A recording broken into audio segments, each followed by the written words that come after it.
So I was arrested the moment I was there, and I was put in a hotel for 48 hours.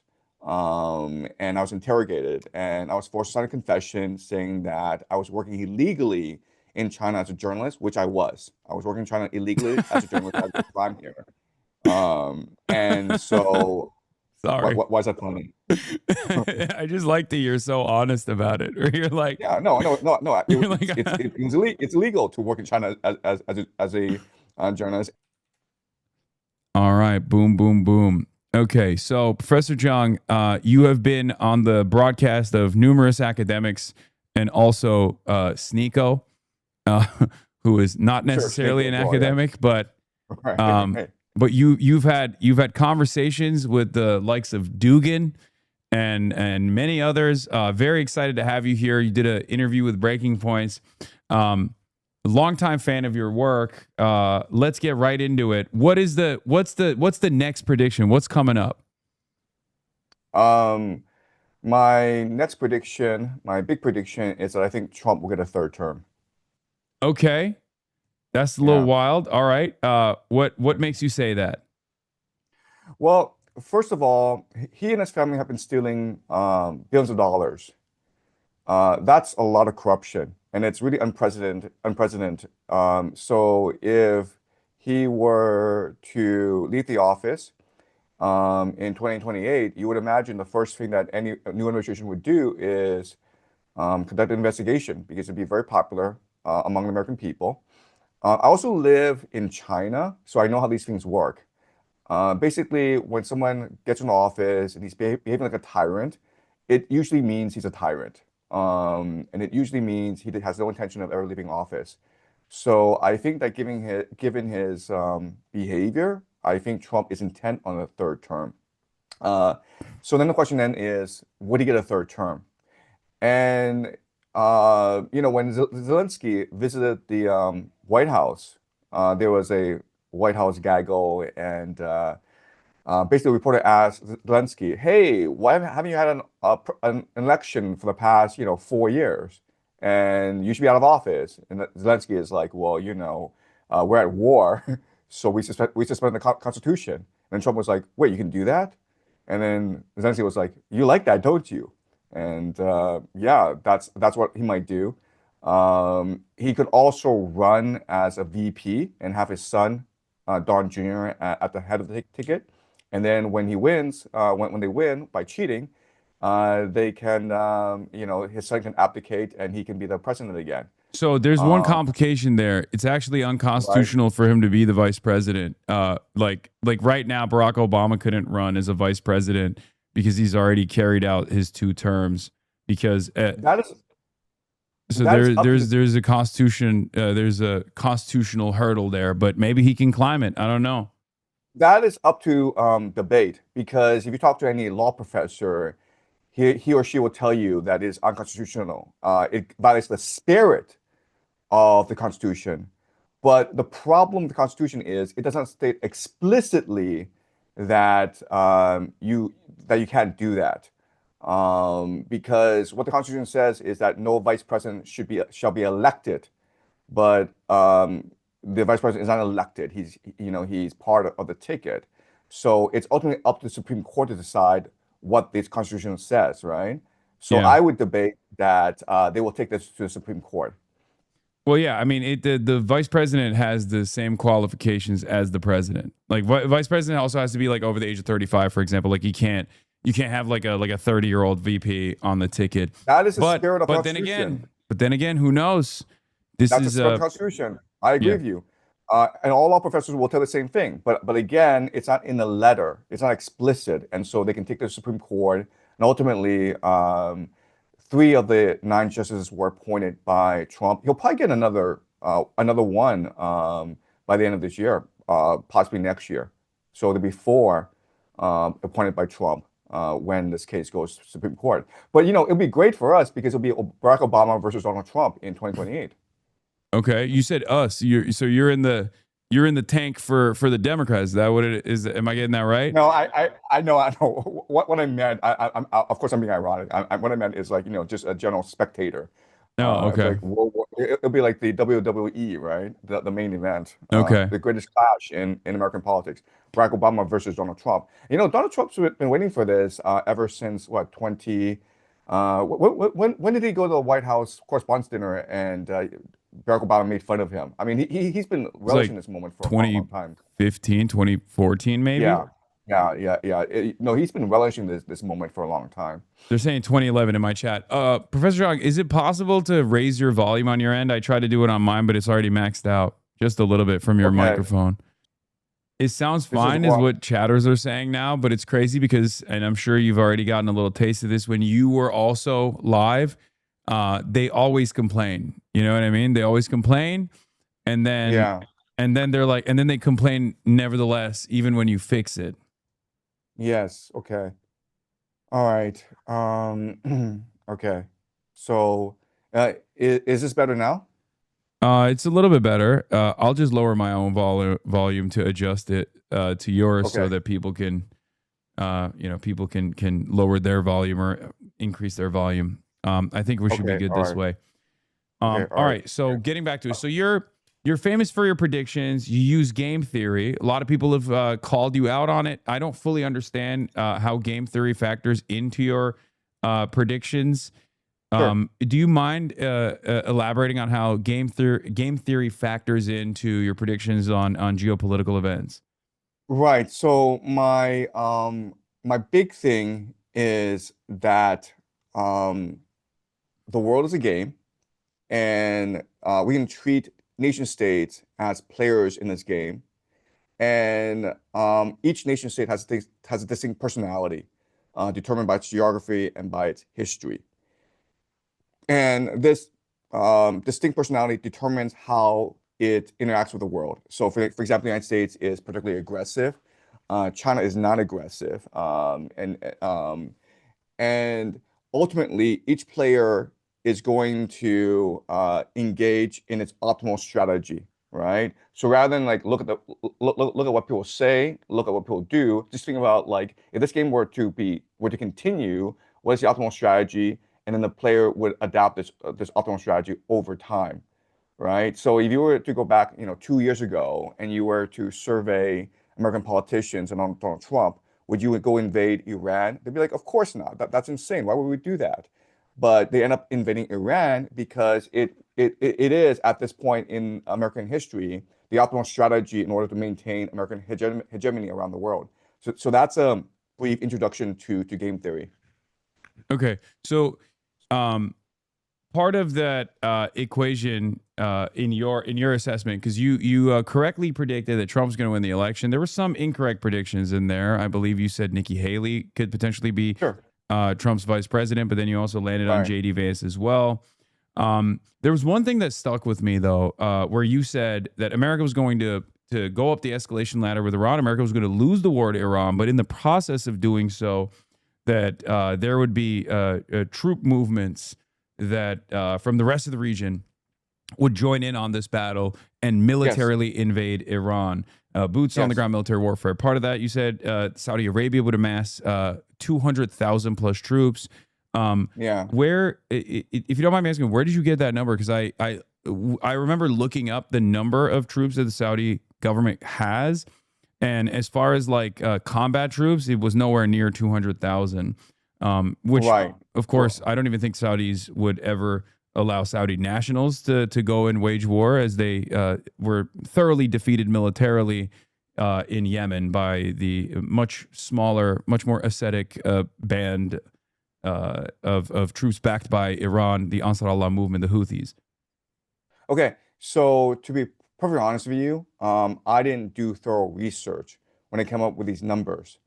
When I give lectures, I'm trying to create a narrative that sort of captures the essence of what's happening.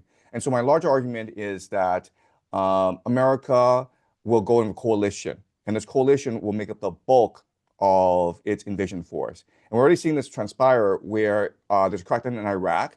And so what a lot of people believe is that the prime minister is trying to crack down on the Shia militias in order to pave the ground for a invasion from Iraq, right? And if that were the case, then you can see Iraqi militiamen joining in. You can see the Kurds joining in as well. So my larger point is that it'd be a broad coalition with the Americans providing aerial support and special forces and intelligence and command and control. But the bulk of the invasion force would be multinational. And you could also see some Japanese and Korean forces in there as well. Wow, you think Japanese and Korean forces would also participate in a ground invasion of Iran? Well, it's in the benefit of America to make it as international as possible. And ultimately, if the Strait of Hormuz were to continue to be closed, then South Korea and Japanese economies would tank, right? So they have a vested interest in sending forces. They may not send a lot, but again, I think Trump will be very interested in having this as broad a coalition as possible, just for domestic political purposes. Yeah, I mean, I don't know about the Japanese self defense forces, especially considering that that's like definitely a bridge too far for many, even in Japanese society. As far as I understand Japanese politics, I mean, they don't really have a real military. I mean, it's unconstitutional for them to even have a military technically. They And what? have Sorry, they have the best blue water navy in East Asia. I can see them sending ships to the Strait of Hormuz to support the attack. And also, right now, Japan is rewriting the constitution, and they are remilitarizing because they recognize that as the United States retreats from East Asia, then they need to basically be able to defend themselves against Chinese aggression. Yeah. So let's talk about that a little bit, if you don't mind me asking. So you live in Sure, Beijing, sure. but you're on the Yep, English side of the internet. So, and I've been to Beijing. I don't know if you're aware. I've been to China.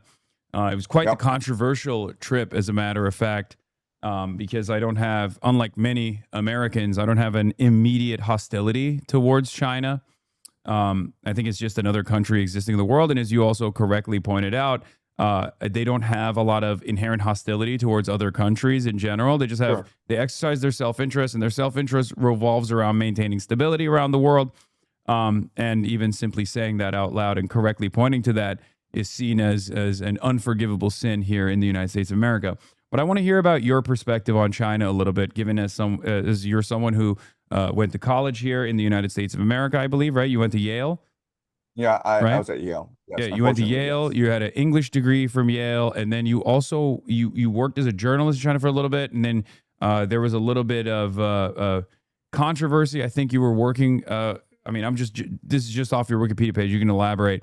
There was you were working with a American outlet, I think, or an Yeah, international or Western PBS. outlet. Yeah, PBS. Oh, you were working with Yeah. PBS. Okay, cool. And then and what was that about? Yeah, so I was working as a freelance journalist for the first couple of years. I was in China, and I was working for the Chronicle of Education, um, Asia Week, some American publications. And then PBS came into town, and this was a time when China was applying to join the WTO, the World Trade Organization. Uh huh. And there were a lot of worker protests around the country due to the restructuring of the state-owned enterprise system, right? A lot of people were losing their pensions, a lot of people were losing their livelihoods. And so they sent me to the northeast of China, a place called Daqing, to film a worker protest. And the moment I arrived, I was arrested because there were a lot there, as you know, in China, there's a huge police presence everywhere. Like lots of plainclothesmen, a lot of spies. So I was arrested the moment I was there, and I was put in a hotel for 48 hours. And I was interrogated, and I was forced to sign a confession saying that I was working illegally in China as a journalist, which I was. I was working in China illegally as a journalist. I had no crime here. And so Sorry. why is that funny? I just like that you're so honest about it. Or you're like, Yeah, no, no, no, no. you're like, It's illegal to work in China as a journalist. And then I was deported, but I was not charged with a crime. There's a difference, right? uh So huh. I was deported, and I was allowed back in the country anytime I wanted. But they wanted to deport me in order because I mean, like you can imagine when a journalist gets arrested in China, when you got stopped at Tiananmen Square, that's big international news, right? Yeah. So I mean, the even when I journalists, got detained for like 3 seconds at Tiananmen that's Square, that exactly was all over Western newspapers. They're like, "Oh, the communists have arrested him." I mean, it wasn't, but yeah. Yeah, yeah. So yeah, they said you can come back anytime, but we have to deport you because you're getting too much attention. And so after a year, I was trying to write a book, didn't really work out, and I was trying multiple uh, possibilities, but then I ended up going back to China to do documentary filmmaking. And then I worked in the United Nations, Afghanistan, and then after that, I started to work in education reform in China. I built a couple of schools in China that were pretty successful, and then I got fired because I'm a tyrant. I have a certain way of doing things. I have a certain way of educating students, and it didn't really align with Chinese culture and Chinese tradition. I want to teach critical thinking. I want to teach the Socratic method, and they just wanted kids to get into Yale and Harvard. And I was doing that, but they didn't want the education reform, and so I was fired from my position. I wandered around China for the next 10 years before I met my wife, and that's what really changed my life. After I met my wife, we had 3 kids, and so I needed stability in my life, and so I started to go work at a private school, and that's when I started to film my lectures. So I was teaching both geopolitics, game theory, as well as great books, Homer, Dante, Plato, and that's what made me popular online.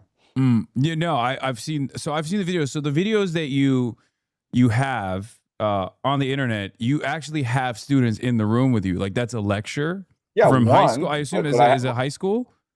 it's a high school, and I have like one student in the class. Yes, You have as one many, student.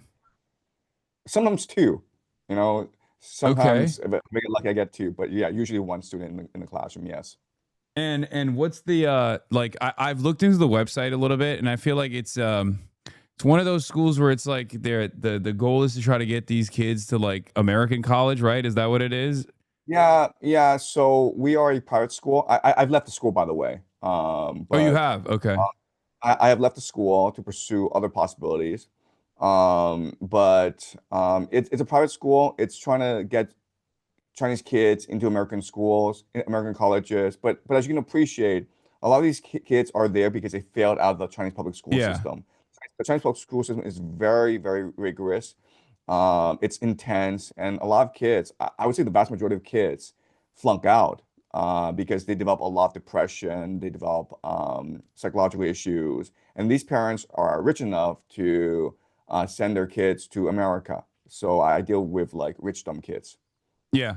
That's what a lot of Americans don't realize this, but yes, the children of rich kids in other countries with like a public education system oftentimes will send as a secondary option their children to private school in America because it's much harder to get into the best schools, the top schools in China. Same thing with Turkey as well. I'm a Sure. dumb rich kid who had to go to private school in high school because I couldn't get into any of the good schools because I didn't fail, but it's just like I wasn't competitive enough in eighth grade in my test results. Yeah, And and the grind starts at like age 2 or 1. It's crazy what the parents will do to make sure their kid succeeds on the national entrance examination. I mean, like these kids are doing cram school at age 3 or 4. They're learning math, they're learning vocabulary, they're doing a lot of sports, just swimming. I have 3 kids, and it's impossible for us to raise a family because our kids can't find any friends. Everyone's too busy studying, and we are very progressive with our kids. We want them to be happy.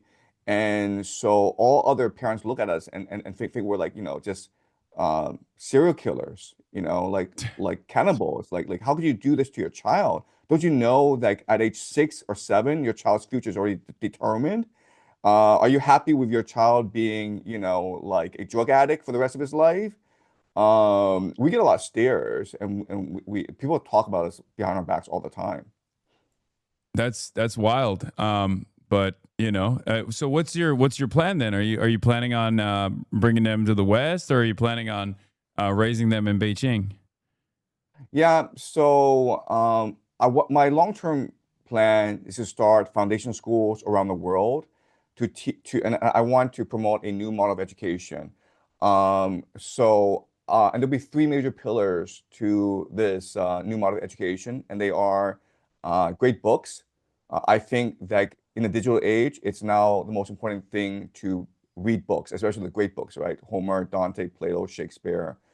The second pillar is game theory, like teaching you how to understand geopolitics, how to understand current events, and understand the social forces that determine these events. And the third is their cult, religion, right? So I'm interested in teaching the Kabbalah. I'm interested in teaching Sufism, Vedic philosophy, Taoist philosophy, because I feel that if you really want to understand the world, you need to understand religion, because the reality is that most people are religious and people take their religion seriously. And I think that it's very hard to understand what's happening in the Middle East unless you look at it from an eschatological lens. Unless you appreciate that there are crazies in the American government, be like Peter Hegseth, who believe they're actually crusaders, that they are gonna go and bring in the second coming of Jesus. A lot of these Zionists are driven by end times eschatology as well. They really believe that they are going to build the third temple, and this is going to bring back sorry, not bring back, but like usher in the coming of the Messiah, and then God will bring heaven to earth. They all believe that. They all believe this. And unless you really appreciate this, it's very hard to understand how the world works. I mean, I believe in dialectical materialism. My understanding of the world revolves around, in some ways, it's not dissimilar to game theory, self interest on the basis of class, and how societies are organized around the means of production, and everything is downstream from that. But I do think that there are some, spiritual and ideological ways of thinking that might lead people astray. But I think ultimately is still, it's still the self interest of the capital owning class. But it seems like you were not a believer in Marxist theory or Marxist thought at all. I'm sympathetic. If you actually research Kabbalah, you would appreciate that dialectic materialism comes from the Kabbalah, right? So if you look at Marx and his genealogy, both his maternal and paternal sides of the family, they come from several generations of rabbis. The guy's an aristocrat. Like just go and look at his Wikipedia page. He comes from like He is Jewish, but he's also very critical of religion in general. And I do feel like the philosophical basis comes from Hegel and not Kabbalah. But maybe I misunderstood right, it. right. So I mean, my first point is that you're still influenced by your environment, right? I mean, if your parents, your grandparents are talking about Kabbalah every single day, you could reject that, but it's still going to influence how you perceive the world. That's point one. And then point two is that the Kabbalah infiltrated the larger milieu, the zeitgeist of the times. And so I think it's very hard to understand that materialism and communism without thinking about the Kabbalah. That's my experience. This is something we can go deeper into. And I can show you a lot of similarities between dialectic materialism and Kabbalah. So I I would mean, love but to but the hear most more about that actually, because I right. feel like it's So what you're describing is like almost foundationally yes. diametrically opposed to my understanding of materialist thought, especially when paired with the concept of dialectics, which is to disavow the spiritual. Which Hegel's dialectics, yes, was more so about the spirit of certain things, whereas like materialism is all about the real world, simply put. Right. Okay. So have you looked at the tree of life? I The tree of life. know what is the tree of life. I mean, Okay. I think I know So what that is, but I don't know. right. Okay. So the tree of life is what Kabbalists believe to be the fundamental underlying logic of the universe. Basically, how God thinks, basically how the universe moves. Right. So in their understanding, the universe is energy. And this energy has a certain vibration that it moves. And what the tree of life shows you is how this universe moves. And you actually study the tree of life. What it is fundamentally is thesis, antithesis, synthesis. Okay? So Uh-huh. the idea is like everything produces a polarity, and then this polarity in itself combines to create a new force, which then creates a new polarity. And that's dialectic materialism, right? Marx's great innovation is to say, okay, I'm going to take this idea and apply it to I mean, it's economics. dialectics, yeah, but Yeah, I wouldn't say it's materialism, but right, okay, go no, go on. I shouldn't have stopped you. You're right, right, right, lecturing. right. Right, right, right. No, no, but I'm saying that's what the tree of life teaches you. Like the Uh-huh. fundamental force of the universe is the thesis, antithesis, synthesis dynamic, right? And you can also say this as the generative force, productive force, and then creation. And what Marx, and again, Marx's great innovation is to recognize that, okay, the priority then is economics, okay? And that's how he came up with that, like materialism. And before, people appreciate it as maybe thought or religion. And Marx says, no, no, we can simplify it by prioritizing class differences. Okay. Um, okay. I still don't fully understand how that is similar, but maybe I just don't have the brain power to comprehend it. But okay, so what's your spiritual analysis then? Because you said everybody believes something, right? Like everybody has like Yeah, some kind of spiritual understanding of the world, some kind of religious worldview. What would you say yours is? right. So, you know, 4 years ago, I was a very happy atheist. I was like you. I was probably more sympathetic to Marx than anyone else. I really believe in dialectic materialism. Wait, that was 4 years Um, ago, you yeah, said? 4 years ago. 4 years Okay. ago. And then these past 4 years, as I'm teaching history, as I'm teaching the great books, as I'm seeing how uh, things unfold in the world, I have this crisis of faith. And so when I'm looking at what's happening in Iran, I can't explain it simply using game theory. I can't explain it just using, geopolitics. I think there's something much larger going on. I still don't know why Donald Trump attacked Iran. Like do you know why? Because he's never really articulated a good reason why he decided to go and attack um, Iran.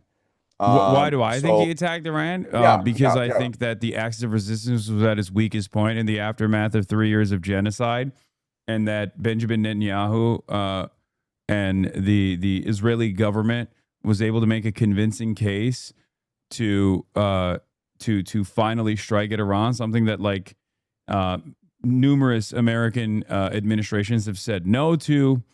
And then he believed foolishly that a regime decapitation would actually create ample ground for regime change. With the Kurdish militias on the ground, foment sectarian conflict, things of that nature. Of course, it didn't happen. I think Benjamin Netanyahu probably utilized the Venezuela victory as well to his advantage. And outside of that, I think ultimately he wanted to one disrupt the global world, the global energy supply coming out of the Gulf, because the Gulf is already far Yeah. too close to China, America's only, I think, at this point, geopolitical enemy, and they wanted to. I mean, Trump has been doing this already. He wanted to decouple the rest of the world from China. It failed, obviously, with his tariffs, with his Liberation Day tariffs proposals. And then outside of that, I think he wanted to maintain the world's largest known natural oil supplies in Venezuela, which he did. And then he turned around. He turned around and thought he could then either A, disrupt the Gulf's energy development and increase the rest of the world's over reliance on American refined oil, or rather destabilize Iran and then control Iran so that he would no longer have to worry about the rest of the Gulf potentially aligning with China in any meaningful capacity, which could have created a leverage point for China and would have probably hardened China's position. They're already very clearly aligned with Russia. That's one major energy provider for them, and they still obviously need oil and gas, whereas they are already in control of the next. They have monopoly control over the next wave of the world's energy supply, the green energy, renewable energy. Yeah, that's fantastic. And if like Barack Obama were president, I would agree with your analysis. We're talking about Donald Trump, right? So the thing about Donald Trump is, in his first term, they tried really hard to debrief him. Like, there was the presidential daily briefing, and they recognized this guy doesn't actually read. So at first they tried a paragraph, like instead of one pager, let's give him a paragraph. And it was impossible to focus his attention. He just did not care. So then they were like, okay, like we'll do bullet points, okay? Didn't work either. They're like, okay, we'll draw pictures, and like, didn't work either, okay? Even if you drew pictures for him, he could not keep focus. He could not absorb what you were telling him about geopolitics. And then they recognized the only way to get his attention was to appear on Fox News and tell him the message there. Okay, so Mm-hmm. this is a guy who has problems paying attention, who has problems being consistent, who has problems putting together coherent thought. So I think he's very emotional. I think he's very instinctual. He believes his own intuition.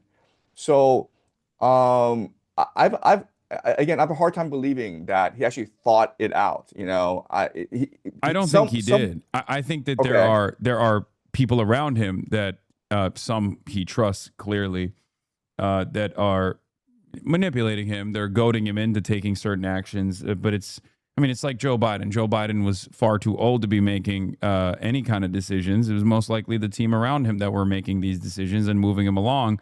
George W. Bush famously wasn't, very well put together, but they were just simply signing off on a lot of these things. But I think the people around him were most likely convinced that this was a decent plan of action, which it of course it wasn't, and they had to push back the Chinese summit once, and then when Donald Trump inevitably appeared alongside Xi Jinping in the China summit because he had to. It was clear that he did not have any leverage. As a matter of fact, he was bargaining from a position of weakness when he went there, and that's part of the reason why he went back on $14 billion arms transfer to Taiwan, which went against like previous American foreign policy, and probably played a major role in normalizing relations across the strait. But again, that's because he lost. But you said there was a spiritual reason that like you saw you saw Trump moving against Iran, and that like Yeah. caused your spiritual awakening. So how did that happen? Right. Okay. So it was a series of events. Okay. But my first great epiphany was when I was teaching Dante, the Divine Comedy. And it was my first time reading Divine Comedy. And it took me a long time to try to appreciate its beauty, its truth. But when I did, I recognized that this could not have been written by a human being. It is just so beautiful, so perfect, and it revealed a deeper truth. And my only conclusion is this was not written by a human being out of his own free will, out of his own experience.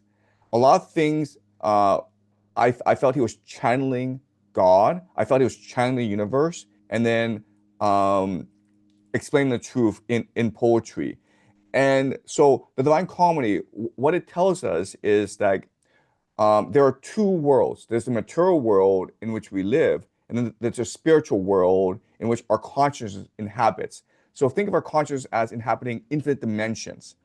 And our consciousness is able to access the entire universe if we train our consciousness to meditate, to focus, to be ever present. And once we do that, then great truths revealed to us. And I look deeper into this, and I recognize that this is what every single great religious and spiritual tradition has taught before. that ultimately we are part of the divine, that God is in us, and that we are in God. And as I continue to study more and more history, I recognize that most humans throughout most of human history have believed this, and they've structured societies around us. Our our our world is unique in that we are completely materialistic, and that we deny the existence of God, that we deny the existence of the soul, of consciousness. In neuroscience, no one has actually spent any research into the nature of our consciousness, and that's kind of weird because we spend most of our time thinking, right? So, like, why haven't we looked into where our thoughts come from, how we structure our thoughts, and how we communicate our ideas? So, the Divine Comedy was a great awakening, and then, like, as I studied history, I recognize a great paradox in our history, which is scientists know that our minds, the way that our minds are structured with the frontal lobe, um, our minds have been this way for the past 200,000 years, but we only have like 10,000 years of recorded history. So what were we doing before the Ice Age? Like were we just like, in caves, freezing to death, or running around chasing monkeys? Like what were we doing for 300,000 years? And then you look at places like Göbekli Tepe, in Turkey. You look at places like the Amazon forest, the Grand Valley in the United States. There's so much evidence of previous civilizations in these places before, and so I don't know how much of our history is real. So these past 4 years, I've been on a journey, and also, um, I've been looking into certain conspiracy theories, like such as a moon landing, such as JFK, such as 9/11, and the evidence is kind of overwhelming. I The like overwhelming I in know what it's not true. direction? That it's just In fake. that yeah, and the government is covering things up, right? I mean, like just look at 9/11, you just Google World Trade Center building number 7. You're like, oh, wait a minute here. Um, I thought 2 buildings came down, right? Because there were 2 planes, but Mm-hmm. 3 buildings came down that day. So how did that Mm-hmm. happen? Um, right? And like the moon landing. Oh, okay, we got to the moon, but apparently we lost all the technology.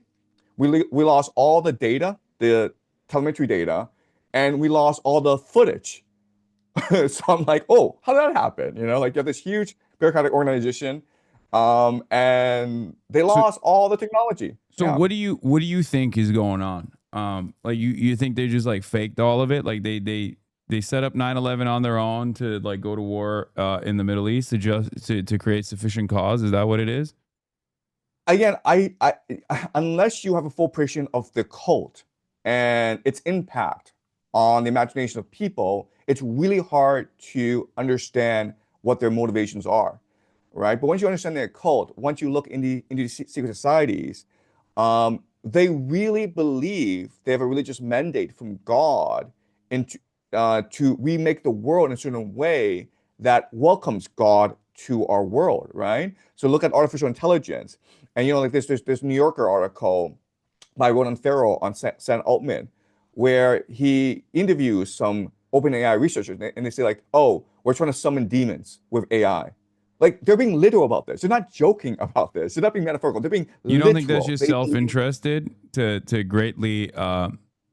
greatly increase the potential impact of AI and how scary it is in an effort to justify all the additional billions of dollars in fundraising? Because there's two different schools of thought on this, right? Many people don't believe that AGI is truly possible, and then there are some who are simply trying to feed the bubble to the best of their ability. And part of that is to say that AI is going to take over everything. It's so scary. And that actually causes a lot of people to pay close attention to it and to continue giving money to it, to continue giving money to the likes of Sam Altman specifically so they can continue, I guess, trying to develop it to the best of their ability. I do have a question for you. So you said you Sure. read the Divine Comedy only 4 years ago. That seems a little far fetched considering that you got an English degree from Yale. Well, I mean, but the Divine Comedy is in Italian, right? So we read Shakespeare, Milton, Keats, Wordsworth. We were reading English poetry. So you didn't read But Divine Comedy through your English major at Yale? no, no, no. And Divine Comedy is actually very hard to read. I mean, I read a lot of classics at Yale. I read, Homer and Plato, but we never read the Divine Comedy. Okay. I mean, We should have. We we should read it. have. We read it in. I think we were. I mean, I read it in Turkey in like eighth grade, I think. But you know, Right, I didn't fully right. understand it. But then again, I also didn't think that it was like a divine intervention that like was incepted into Dante's brain.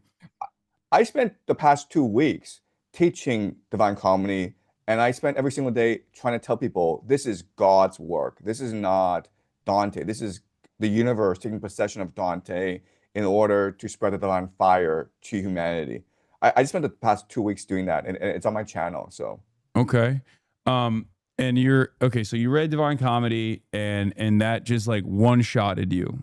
It one shotted basically, your yes. mind, Yeah, and that yeah, somehow ties back to Donald Trump's invasion plans of Iran, and yeah, that puts you down this journey. But that happened, uh, you know, that didn't happen 4 years ago, right? That happened yeah, yeah, 130 days ago is when Donald Trump yeah. kickstarted Operation Epic Fury. So the timeline is a little messed up for me. I'm trying to understand. I'm trying to. Okay. All right. So okay.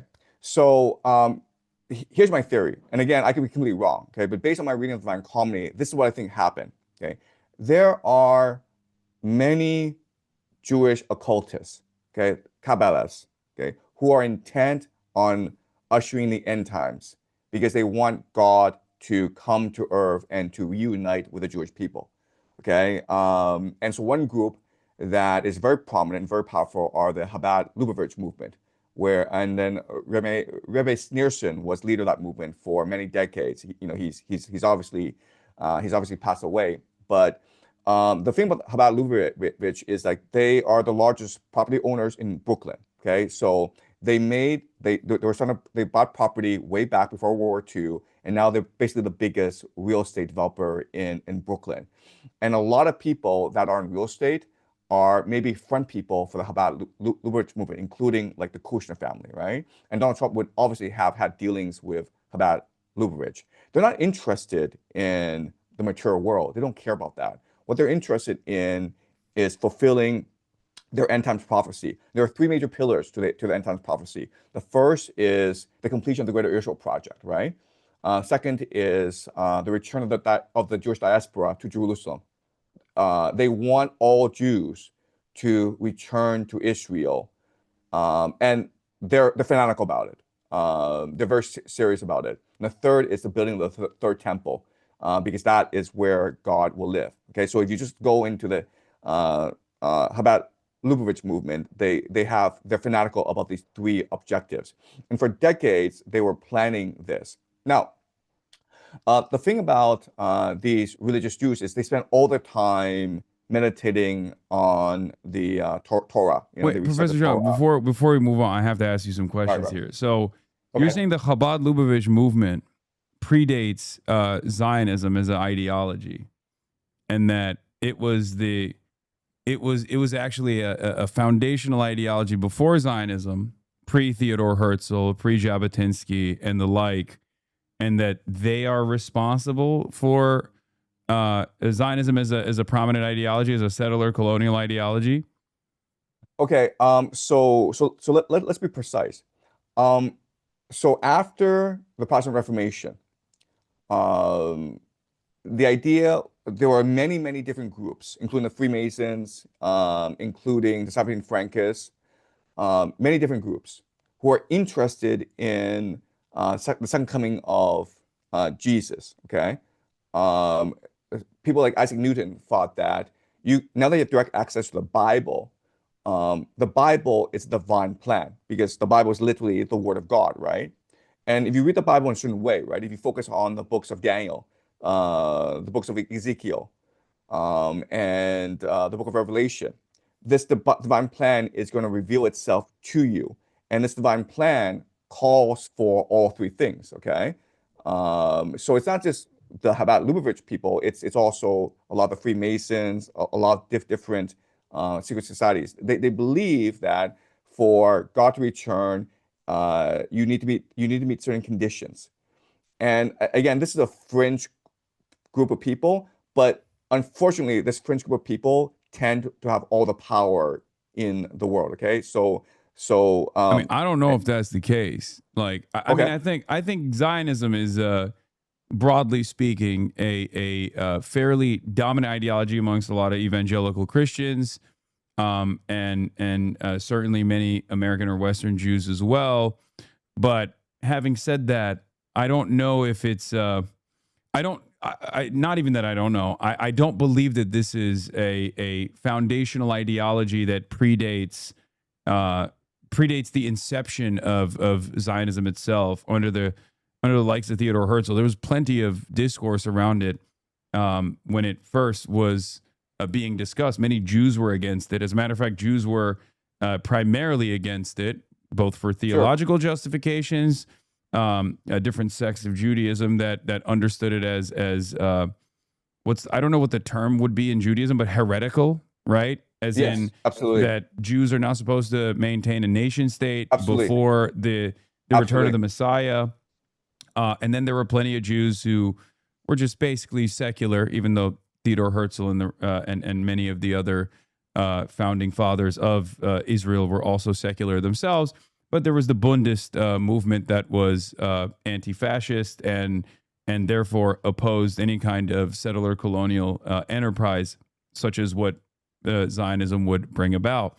So I don't know if I don't know if that would be a guiding principle. And I also certainly don't believe that the groups that were able to purchase real estate in Brooklyn are the most powerful financial force in American politics, let alone global politics. I mean, it's just Brooklyn right. real estate.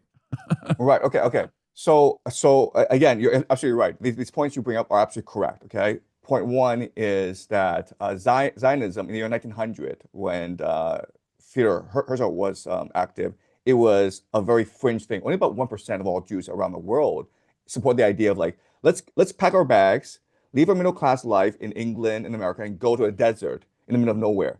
Like 1% of Jews actually believe this. And you're absolutely right in It's that. before the Uh, 1900s, even. It's like late uh, 1800s, I think. yeah, so I think Theodore Herzl, his book Judenland was published in the year 1899. Yeah. So um, so at this point in history, the idea of return to Jewish homeland, Jerusalem, it is not popular. But as you point out, the other issue is that it is heretical, right? Because the very basis of Zionism, Christian Zionism is that you can actually manipulate history, and that goes against God's will, right? It is God's will that the Jews be dispersed around the world because of their sins, because of their lack of faith in God. And when God has chosen the Jews already, then He will send a Messiah to take them back to the promised land. Okay, that's the order of things. And so the priority for Jews is to practice um, a life of piety, a life of goodness, a life of generosity. And then when God is ready, then the Messiah will come. Okay, that's what most Jews believe. Okay, But my argument, quick question for you, actually. I don't know how many Jewish friends you have, but at least maybe in the spaces that I occupy, they don't believe any of that shit. As a matter of fact, for the right? most part, most Jews that I know at least are, they're atheists. They say they're Jewish. They may have, attended a couple dinners every now and then, but for the most part, they're just, they're chill about this sort of stuff. So I don't like a lot of Yeah, Jews are secular. I don't think they believe yeah. any of this stuff. So I don't know if we're I went to Yale. I went to Yale, so I didn't know a lot of Jewish people. and But so the Jewish people that you met at Yale, they were like, this is what we're about. We got to live a life of piety. no. They were secular. They were Yeah. extremely Okay. intelligent. They were very open-minded. They were very cosmopolitan. They were secular. I don't recall meeting any religious Jews. But what I've learned is this. Okay, you have about 1 million people. You actually don't need that many people in order to create a movement that has a direct influence on geopolitics. If only 1% of these million people decide, you know what, we really believe in something fanatically, and we're willing to sacrifice our lives in order to achieve our goal, and we're willing to pour resources, and we're willing to spend the rest of our lives doing this. And not only that, but we're willing to indoctrinate our children to complete our mission and our grandchildren to complete this mission over the course of 100 years. Well, this 1% is going to have a lot of influence in finance, a lot of influence in business, a lot of influence in politics and geopolitics. So you Okay, think so it's that the like Chabad Lubavitch guys that have a lot of influence in finance? It's not just like even if because the common trope is there's a lot of Jewish people in positions of power, right? In the field of yeah. finance and whatnot. Um, I don't think any of those guys are a part of Chabad Lubavitch, or maybe some might be, but by and large, I think like there are some who are Zionists, some who have varying degrees of interest in like defending Israel's interests, but for the most part, they're they have their own self interest.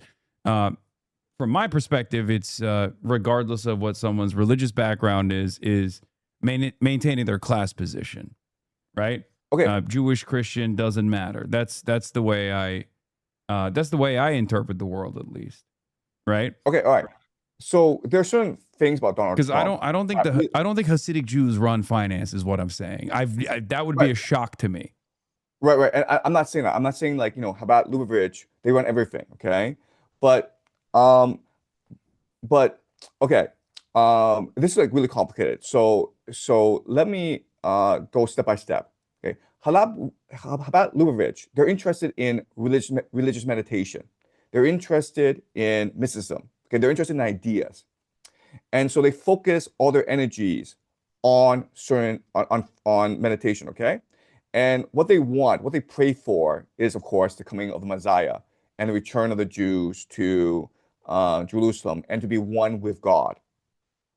And if we believe the universe is pure energy, if we believe the universe is conscious, then these ideas would be uploaded to the universal subconscious. Okay, does that make sense? Because I mean, it doesn't make sense to me, but I'm listening. I'm open minded. okay, right, right, but I want Like to make sure the I don't logic is believe clear, we're all okay? uploading our energy into a collective Right, consciousness okay. or But, anything but like I'm saying that. let's just work with that, okay? So, through the meditation of thousands of people over decades, there are certain ideas that are embedded now in the universal subconscious. But as you're uploading, you're also downloading as well, right? And as you Mm-hmm. download, you get a pretty broad schematic understanding of the course of this universe, okay? And you appreciate certain geopolitical movements. For example, that the United States will win World War II and establish Pax Americana.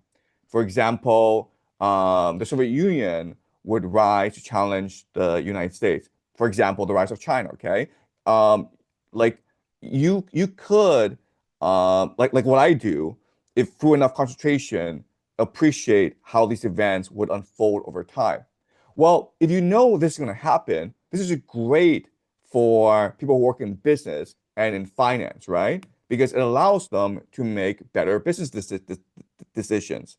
And so they're attracted to your movement, not because they are religious zealots, because they're like, wow, this is a great way for me to make more money for myself, right? So wait, Because hold on. as So let yes, me get this clear. So you're saying that there are people, right?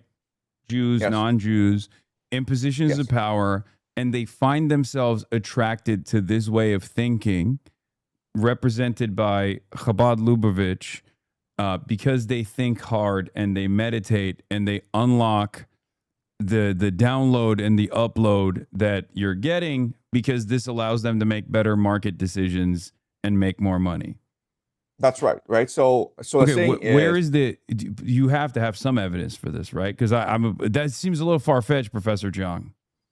okay, well, I mean, like, let's look at the Epstein files, right? Okay. Why are these people like Bill Gates and Bill Clinton, why are they hanging out with Jeffrey Epstein? What's your answer? Um, Jeffrey Epstein is a facilitator that was deeply embedded in a lot of these circles. Networker, most likely affiliated with Mossad, most likely affiliated with the CIA, and his job was quite literally to be the guy that everybody knows, who can be a fixer at times, and uh, who can also be the person who mass produces sex trafficked children, sex trafficked models of adult age, and you know, create a sequence of blackmail files on every single very wealthy person that they could deploy at times if necessary. Explain to me like why he was obsessed. Like there were a lot of emails where he was like, like let's get pizza and grape juice, grape soda, right? Pizza and grape soda, So you right? think that was Like he, code? Because he would straight up be like, you know, talking about how he wants to fuck children too. So I've always been a little confused by that because like, why is he using code words like pizza at times, and then other times he's just straight up being like, "Do not send me an adult prostitute. I would like a child prostitute," is what he would say in some of the. so there were two major phrases that were like confusing, right? The first was like grape pizza and grape soda, okay, and the other was like going to the dentist. These kids were going to the dentist a lot, man. Like once a month or something like that. No, Like no. do you Well, the need to go? dentist one is understandable. That was actually. I mean, he also had the dental chairs in his compounds, and I think that was to. I mean, I don't know what he was doing, but it was definitely like some kind of either torture or some way of um, potentially Oh removing yeah, their yeah, dental records after yeah, yeah. He was supposed disposing to. of the victims, like something along those lines for sure. But again, that's more overt rather than covert. Okay. So All why right. is he going So overt at times, but then why is he also using the code word pizza? right, okay. So I understand what he's doing. And I understand why Bill Gates and Bill Clinton would be attracted to him. Okay. But one thing that people have never resolved, a question that people have never resolved is like, how did he get to his position where, he knows the Rothschilds, where where everyone's trying to be his best friend, right? It's not like him going to meet Elon Musk. It's like Elon Musk wants to meet him. Yeah, There's a no, I mean difference. that's way after. So I think it was that school that he was working at as a math teacher who Dalton. the Bill Barr's father I think Yeah, was the the Dalton headmaster School. at. Yeah, Yeah. and then he gets elevated. I think at some point he's connected with what's his name? Les Wexner, right? He goes to Dalton School. He gets connected with Les Wexner. He basically becomes like Les Wexner's potential love interest, allegedly, and also somewhere along the way gets access to all of his finances, becomes like sole financial guardian. Okay. And he just keeps. I mean, at some point, I assume he was tapped in by the intelligence community to play this role, as they, I guess, saw him as a decent serial networker who could be in Okay. and out of So these crowds. right. So let's go over his timeline. Okay. So I should point out he gets a job at the Dalton School.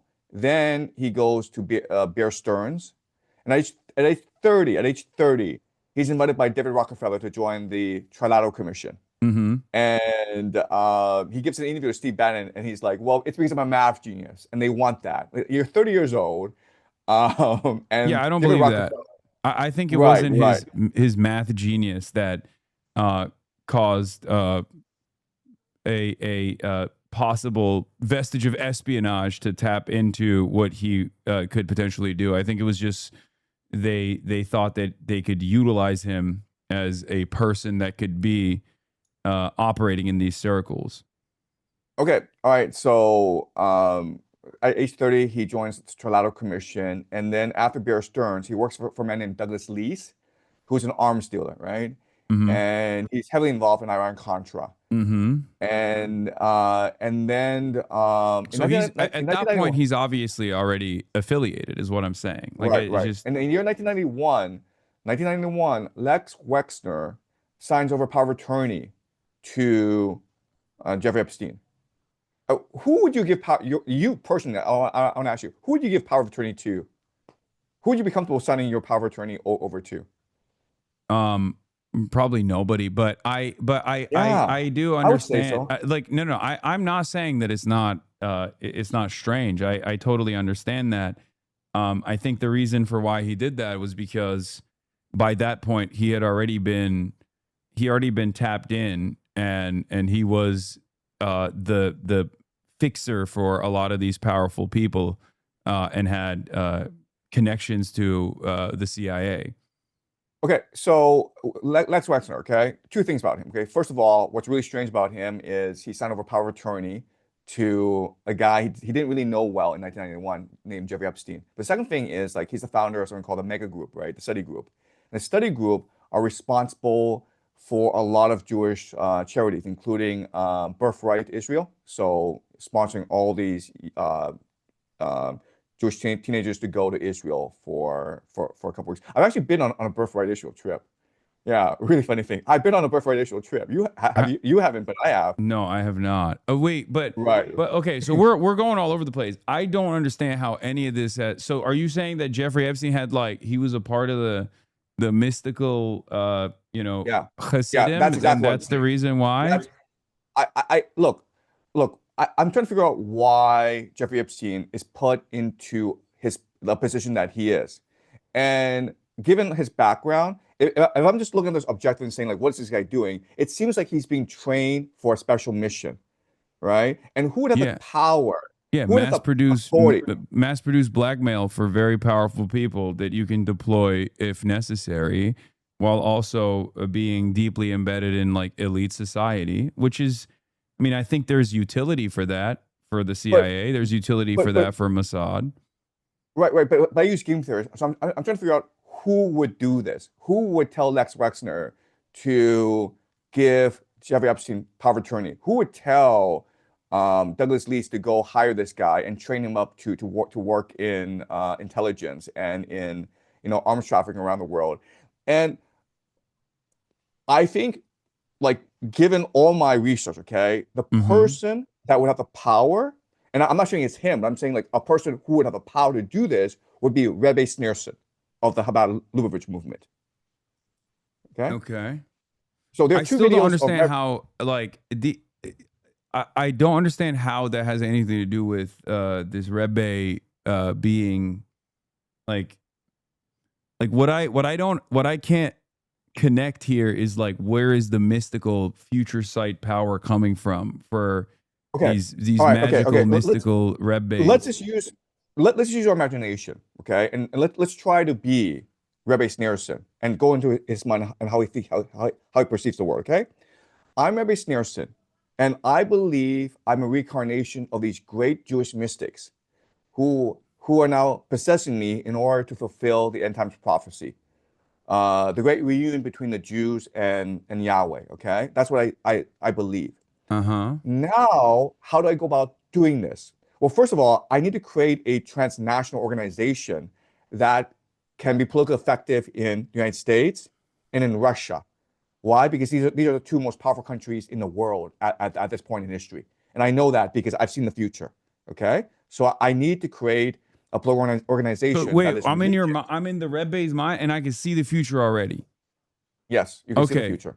Yes. That Okay. already sounds far fetched. I'm gonna be honest. I feel like I don't think the Rebbe had the future foresight gifts, but okay. Okay. Again, this is a thought experiment. Okay, we're just using our imagination, and Mm-hmm. I'm trying to explain to you how this could have worked. I'm not saying this is what happened. I'm just saying, like, how do we add up all these different dots together? Okay, one is you have this guy who really believes he's a reincarnation of these different Jewish mystics that know the future, and his job is to implement the next phase of the plan. Okay, that's one. Number two is I now need to build organizations and find individuals that can help me fulfill this plan. So I'm building Chabad Lubavitch both in Russia and in Israel and in the United States because these are the three nations that are most crucial to helping me achieve my plan. Right. So these people are pulling their resources and buying up real estate as much as possible. What's really important for me is to figure out who could potentially be political I allies mean, why did they and buy political. Brooklyn? I mean, Brooklyn real estate didn't even get better until like recently, until it got gentrified in the last couple of decades. Why didn't they just buy out Manhattan, for example? You know what I mean? If they had the future Well, foresight, I feel well, I like mean, I would make plays on a lot. Manhattan instead of Brooklyn. You know what I mean? A lot of Chabad Lubavitch were immigrants from Eastern Europe and from Ukraine and from Russia, right? And they just congregated in that area. And so once they congregated in that area, But if they have future they, foresight, it shouldn't matter, right? um, okay, future foresight is not that specific. Future foresight gives you visions of how the global map works Also, out. why haven't Okay, they been able to infiltrate China? You think? Like, is if I'm look, who I'm the who Red Bay says they have right not now. I'm the infiltrated Red Bay China? right now, right? Wait, Honestly, sorry. Who says they have not infiltrated China? what's the I'm the Red Bay, right? And I'm Yes, thinking, okay, 100 years of Chinese humiliation. What's next? 100 yes, years of Chinese prosperity. Okay. right. Eventually, there's the Yeah. excesses of the Cultural Revolution. And then Deng Xiaoping comes in, liberalizes the economy, reforms kick in, and then there's a period of instability in the aftermath of that. But ultimately we get to the Xi Jinping era, right? China's rising. China's a rising superpower. I'm trying to get in there. Why haven't I got in there as the Red Bay? Well, first of all, who says they have not infiltrated China? You think I the do. Chabad I do. Lubavitch has I infiltrated do. China? Yes, I do. Wow, But not in the way, that's but not in the way you imagine. okay. Okay. So, um, what what do you think the Chinese elite care most about? The people in power, what do you think they care the most about? What do I think the Chinese elite care most Yeah. about? I don't know. I mean, probably stability. Like Okay. broadly, are we talking about the party's goals? Like, what do you mean Chinese Yeah. elite? I'm just saying, like, you're a provincial governor of China or you're a billionaire in China. What are your If I'm priorities? a part of the well, now I'm a part of the party. I'm a billionaire. I'm a business owner in China. I'm thinking, how do I perform to the best of my abilities, and how do I go up through the ranks of the party? If I'm a billionaire, I'm probably not going to make it to the top echelon of power, regardless. But I'm trying to be on Xi's good side. That's what I'm thinking. Okay. Well, my priority would be this, to get my money and my children out of China, Okay. right? You, That, you that'd be think my that's priority. what all the billionaires are trying to do? They're trying to get their money out of China. Well, you just look at the statistics, right? The number that like the amount of money leaving the country, the number of people fleeing the country. It's pretty overwhelming, right? And why? Because it's a one party state, right? I'm a Mm-hmm. billionaire. What's to stop the party from like taking my money the next day, Yeah, of course. I mean, it happens all the time. right? It's Right. So my priority, number one priority is to get the my money out of the prosperity country, initiative. right? To get my money out of the country and to get my children out of the country, right? Now I need people to help me facilitate this process to get my money out of the country, to money launder it, and to ensure my children are embedded in the elite circles of America, right? To get them Mm-hmm. to Dawson School, to get them to Yale, to get them jobs at JP Morgan, Okay. So right? how does this connect back to Jewish control of China? Well, because the Jews and the Chinese get along very well, Okay. But like, how does right? that? So, But I well, don't understand how because that in any way, shape, or form creates the because you're saying that the Red Bay has future foresight and is this has is just a already thought experiment. I infiltrated. had no idea. I've Okay, never met you're the guy. He's speculating dead. that the Red Bay has future Wait, wait, foresight, and he's right, right, like right, right. trying to infiltrate the Chinese halls of power. Here's the thing, though: if you're a billionaire and you've like fled China, or if you have significant amount of investment in the Western world, I suspect that you don't have the same level of connection within Chinese governance any longer, right?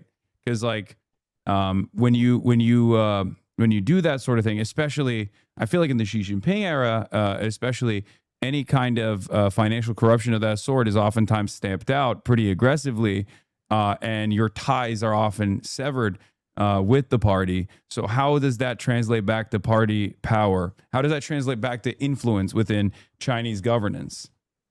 Okay, so what I'm doing is it's all a thought experiment. I'm not saying this is actually what happens. I'm saying like how this could potentially play out. Okay, Yeah, so so I'm I very expanded on the thought experiment. I was like, so we agree China's rising as a rising power, as a global, it's a, right, a global right. superpower. And do you agree that a lot of these billionaires, a lot of these powerful people are trying to move their money and their children out of the country? But then they sever their And connection to they're not centers severing the of power connection. within China.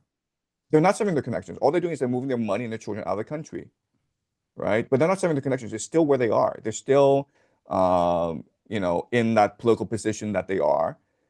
They are still running factories, doing real estate deals in China. But they're trying to move their money and their children out of the country because that is the best strategy for them in order to ensure their safety, right? Mm-hmm. Now, I need people who I can trust, who are powerful in America, who are well connected in America, who can help me facilitate this process, right? To get my kids into Yale, to move my billions and put them into real estate deals in the United States.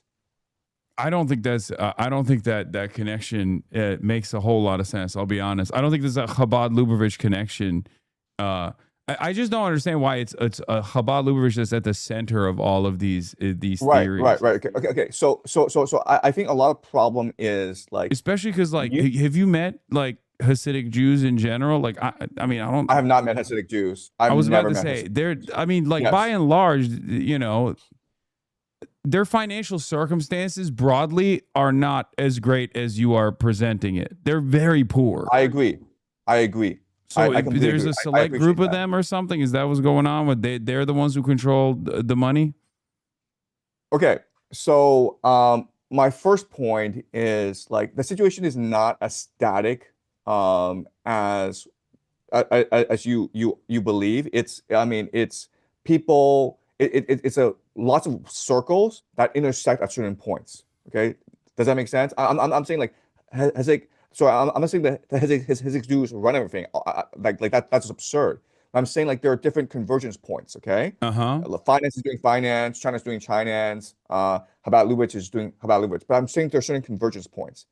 And it's these convergence points that matter Yeah, but for our I analysis. just don't understand. Like, it's not like China's like heavily invested in BNH or like Satmar Jews or something. You know what I mean? They're not. There's just Okay, like all right, all right. different groups of Let's people that own different properties, and that isn't distributed across the board. There is no like there's no like center of power here that is consolidated in the hands of the few in the way that you have I completely represented agree. it. I completely agree. But again, I think there is a confluence of interests that lead to certain events unfolding. Okay. Let's continue the thought experiment where I'm Rabbi Schneerson and I'm creating this organization about Lubavitch.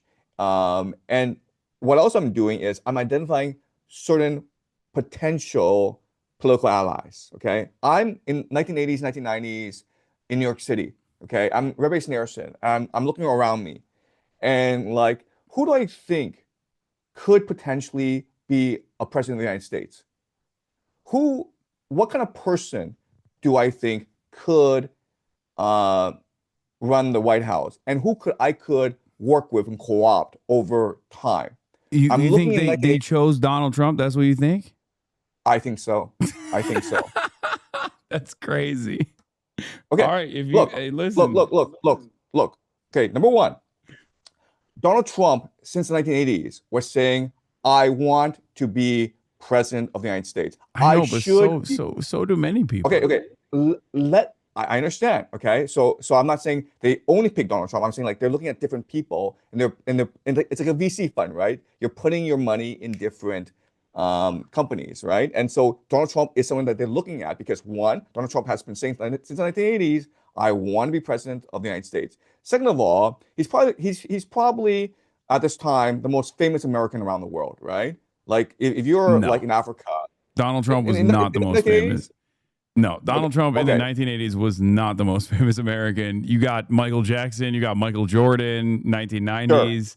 He sure. was But nowhere for near a the lot most of famous. people, He was barely famous in America. I mean, he was like in rap songs and stuff like that for some period of time, but I think if you're a poor person living in Africa, the person who You you think a most poor admire, person living in Africa knew who Donald Trump was in the 80s? I think so. I No, think that's so. crazy. Because at this time in history, okay, like around the world, people are gonna associate the American dream with Donald Trump. This is a guy who got rich and he's able to, sleep with like movie stars. He's able to No, like just I don't think he was seen like that at all. He wasn't seen like that at all. He had a wife, like he was just like a weird real estate guy that was kind of gross. he It's was in actually a tabloids every big single day. driver, is a big motivator of his enmity towards the cultural elite, is that he was never welcome because he was too rude and he was too nouveau riche. So that was his like big driving motivator to like destroy the cultural elite, the liberal intelligentsia. They mostly saw him as a cartoon figure. Um, I agree. I agree. Like in the 1980s, the rich saw Donald Trump as a clown. I agree with that. But again, again, like we're imagining we're Snarson. I'm like, who can we invest in? Like who would be a good investment? You're not invest in someone who's a real billionaire that everyone admires because it's going to cost you a lot to invest in him. But you've got this guy, Donald Trump, who thinks he's rich, but who's not really rich, and who everyone detests, right? He's someone that you could nurture over time. Um, in Mar-a-Lago, there is a replica of the Ark of the Covenant in Mar-a-Lago. okay, Do you know about this? no, but go on. Okay, but you can actually Google this. There's a replica of the Art of the Covenant in Mar-a-Lago. Okay.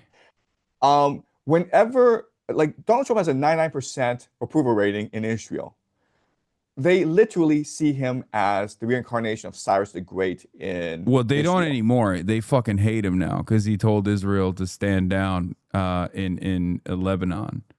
His approval rating Um, dipped like 60 points, I think, in a matter of 2 weeks. okay, right, and But before but he was a very popular figure in Israel. They liked him a right, lot more and than they see him as Cyrus the Great. Okay, the reincarnation of Cyrus the Great, someone who's going to take the Jews back to Jerusalem and build the third temple. Um, yeah. then you I'm gonna be have honest. Again, I don't think many Jews are as like religiously involved in this messianic. Like, there's the red heifer stuff, but they're by and large. I think Zionism is a civic nationalist substitute for any kind of religious understanding of the world. So I don't. I think it's more so born out of like a level of self preservation, self interest, a fear that if there isn't a Jewish state, that like the Holocaust could happen again, things of that nature, and not necessarily this religious ideology. Are there some Jewish people, like fundamentalists, who have this kind of perspective? Certainly, but they are not the majority at all. I don't think like the average Jewish person in Israel believes that Donald Trump is like truly going to lead Jews to the promised land. Right. I don't think that's the case. I then mean, why is they like him because he's pro-Israel. Like that's pretty simple. And that's precisely the reason why now that he is seen as not as pro-Israel, because for the first time ever, Donald Trump is not Donald Trump has been seen as being at odds with Netanyahu or restraining Israel in some capacity, albeit limited. His approval ratings declined dramatically. let me ask you this question, okay? And you can take a guess. But Javier Milei, when he became president of Argentina, he his first foreign trip, okay, as a head of state of Argentina, was to where? Yeah, And oh, sorry. Javier Milei is very pro. There are a lot of Latin American countries that are now changing rulers are all running on an openly pro-Israel slant. I mean, Okay, Venezuela okay. also shipped oil to Israel, albeit symbolic, immediately Are you guessing after the Israel? coup. So I'm aware of all this, yes, but No, that no, no. But is I'm saying Javier Milei's first foreign trip as head of state of Argentina was to where? Israel, I assume, right? That's Wrong. The answer is Brooklyn. The first thing he did was visit Rebbe Sneerson's grave in Brooklyn. You can Google this. uh-huh. Okay. I mean, this is all Wait, so I'm asking you who this guy is, Rebbe Sneerson. Like why I would don't know. I mean, Javier Milei? he's just like he's a religious. He's like a random religious figure in America. But Okay, right. There are But two he videos on also, YouTube. but he's Okay. also very pro-Israel, right? Like a lot of these Latin American countries and their leadership are now openly pro-Israel. Wait, And wait, wait. But that I'm trying to here's figure the out. thing. Here's the thing. There's a reason for it, right? Like you're like, why the fuck would Javier Milei be pro-Israel? He's in Argentina, is the No, no, no. I'm question. asking yourself, why would he go visit the grave of Rebbe Sneerson as the head of state of Argentina, his I mean, first foreign trip? it's the same reason why people go and show support at the Wailing Wall, right? Like it's just to say like, oh, this I'm with you. Like it's a symbolic show of support. So I there are don't think there's any two like spiritual reason for it. there are two YouTube videos. Okay, the first YouTube video is Benjamin Netanyahu before he becomes prime minister. Okay, before he enters Israeli politics, he goes and meets with Rebbe Sneerson and says, "I ask for your blessing." And Rebbe Sneerson like blessing in politics or personal, like in Netanyahu is like both personal and professional. And Rabbi says, like, when is the Messiah coming? We must accelerate the coming of the Messiah. Like it's on YouTube. You can actually just go on YouTube and it's there. Okay, I'm not making this up. Okay, that's Mm-hmm. the first video. Second video is Rabbi Sneerson is greeting his followers, and one of the followers is like, "I'm the mother of Steven Spielberg, and I want your blessing." Okay, so Mm-hmm. I'm trying to figure out who this guy is and like how he's so well connected. Why is like all the most powerful people in the world going to him and saying like, "Give me your I blessing"? mean, you just brought up a very wide range of people. Steven Spielberg's mother is not one of the most powerful people on the planet. No, no, no, no. But Steven I Spielberg is, also, right? once again, yeah, it's a show of support for a specific sect of Judaism. I don't think it's like, I don't think it's No, necessarily no, it's anything not. beyond that. I mean, it's like No, visiting the no. Pope. Like if people are not, people are doing that because they're like, yeah, that's the Pope, you know? The Pope is one of the most powerful people in the world, right? I mean, So, and the Pope has a lot of influential power, but I don't think people are necessarily visiting the Pope because they feel like there's like a secret society that they're tapped into. It's right, no, debatable how powerful the but Pope but I'm is. saying like if you're Catholic and the Pope gave you a call and says, "Hey, can you give this guy who's my friend power of attorney?" I think all Catholics would do that, right? I don't think the Pope is making phone calls like that. I'm gonna be honest. I'm not saying that either. I'm saying like if that were the case, right? So So this because I'm ties trying to back to connect the all the Rebbe that dots. we were talking about. You're saying that he made the call to Les Wexner. It's never that simple. He told someone to go tell someone to go tell someone to go tell someone, and then Lex Wexner did that. It's like circles and circles. It's never that's that like simple, right? It's not like Rebbe Okay. Sneerson, right? It's like Rebbe Sneerson's like, like basically saying, I bless this man, Jeffrey Epstein, right? Word gets out to someone else, and Lex Wexner's like, oh, well, if Jeffrey Epstein is approved by Rebbe Sneerson, then I can give him power of attorney and I can develop him fully to his potential, right? I think these things are much more amorphous, much more ambiguous than people appreciate. And that's why, like, if you actually talk to these people, they think you're nuts if you point out the connections, right? I mean, not really. There's again, there are a lot of religious leaders that people show support to. I mean, I think Zohar Mamdani went to the Rebbe's grave too. It's like it's just a thing that you Really? do because you're Really? yeah, it's a thing that you I didn't know do. that. Yeah, it's a thing that you do in order to gain favor from different constituents that are going to go out and vote. It's just like it's the same as like going to the when you're Michael Bloomberg went to the same mosque that Zohar Mamdani went to. That doesn't mean Michael Bloomberg is like secretly Shia Muslim now. You know what I mean? It's just a way to signal your support to these different groups in a relatively diverse environment like New York. And so, Javier Milei is also a bit of a weeb for Judaism. Kaya, what are you doing, girl? But that's a separate situation, I think. Having said that, once again, there is a reason, as I was trying to say, that there are a lot of like Latin American leaders that show support to Israel. But I don't think it's like some secret messianic Jewish conspiracy, but rather it's a way to signal support for Western foreign policy, specifically why American are there foreign policy that you will be a loyal servant to. Why are there so many IDF soldiers in Argentina?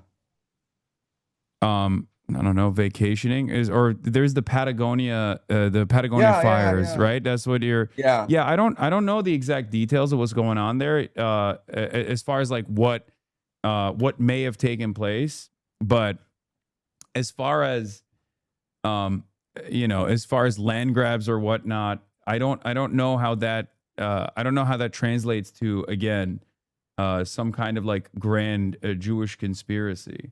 I'm not saying there's a grand Jewish conspiracy. I never said that. I'm not saying the Jews control the world. I'm not saying they're conspiring to control the world. All I'm saying is there are forces at play. And once these forces converge together, this offers you a better insight into how geopolitics works than the simple dialectic materialism. That's all I'm saying, Mm. right? Because like the Rebbe station is just a thought experiment, right? I'm trying to figure out. I never met this guy. I know nothing about him. I just I don't think don't any of know. these guys believe in the spiritual stuff. I think they just look at the situation. They look at the world Okay, as a matter of self interest, advancing their self interest. And many powerful people in positions of power, they're not in like secret societies or whatever. They're pretty open about their ambitions. They don't do it in like cigar filled rooms. They do it at Davos. They do it at G10 summits where they get okay, together and they just say, "Look, this is our." We have to maintain control over the Middle East.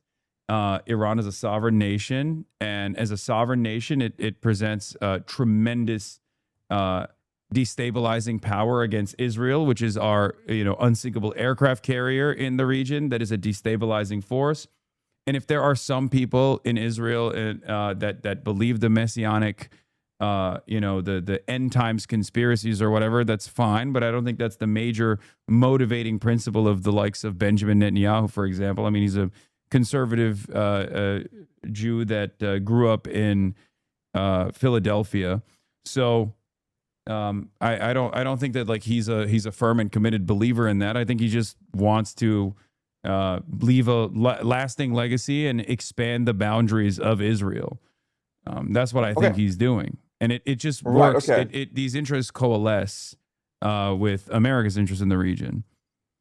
okay. I would say I would agree with you on this, but at the same time, I think that if we just use this perspective, okay, then we would have to conclude that eventually this war against Iran will end, right? Because it's not in their best interest for this war to continue for too long. Is that correct? Okay, I'm trying to figure out, okay, we have this model of the universe, which is dialectic materialism, self-interest. And so let's extrapolate I from this mean, and figure out there where are this war other in Iran competing would go. forces here as well. Obviously, like America has to save face. America has to maintain force projection capabilities. That's like the entire underpinning of the dollar being the reserve currency. If America's military might is bested by a middle power like Iran, because it has complete control over the Strait of Hormuz and can dominate the American military that way and dominate global capital that way, then obviously, America's no longer the superpower we once thought it was. That would destabilize everything. So there is the competing interest there of America trying to save face to the best of its ability. So I suspect that they'll try to wean out of the situation, and probably maintain this like weird limbo where is there a memorandum of understanding? Will Iran actually get sanctions relief or not? I suspect that the reasonable thing to do in this circumstance would be to actually retreat from the rest of the globe in the way that we've dominated, and instead move to, I guess, harden our defenses in the Donroe Doctrine in the Western Hemisphere, and redouble our efforts there, and not try to pick as much of a fight in the Middle East. I don't know if we'll do that. I'm just saying that would be the Okay. reasonable thing to do. So let me ask you this. Do you think the Electric Mosque will be destroyed? I hope not, but that is definitely the goal of a lot of there's definitely a group of people in Israel that want to do it. I mean, there's like archaeological digs that they're conducting underneath the Yes. mosque, in Yes. a specific attempt to like destroy the foundation that it Yeah. remains on top of. Right. But I'm saying like just if we just looked at the world from a purely dialectic materialist perspective, um, I mean, it'd be insane to destroy the Al-Aqsa Mosque. I mean, like you would incite a religious crusade, right? I mean, like you have like I mean, you would I have believe like there are people who believe a litany of different nonsensical things, and that could motivate them to take action. I understand that. I'm not discounting right, that at right. So all. so all I'm I saying just don't is think that there is a. I think that as long as it coalesces or converges with the interests of more powerful nations like the United States of America, or as long as it's in the interest of Benjamin Netanyahu to maintain a coalition with the more fundamentalist, more religious Jews in his coalition, he will make it seem as though that's fine, and he won't make right. he won't like force them to retreat in any capacity as long as they don't like destabilize too hard. But things do happen. They might end up, they might end up doing something that's like completely chaotic. But I don't think it's I don't think it's going to bring about the end times prophecy, is what I mean.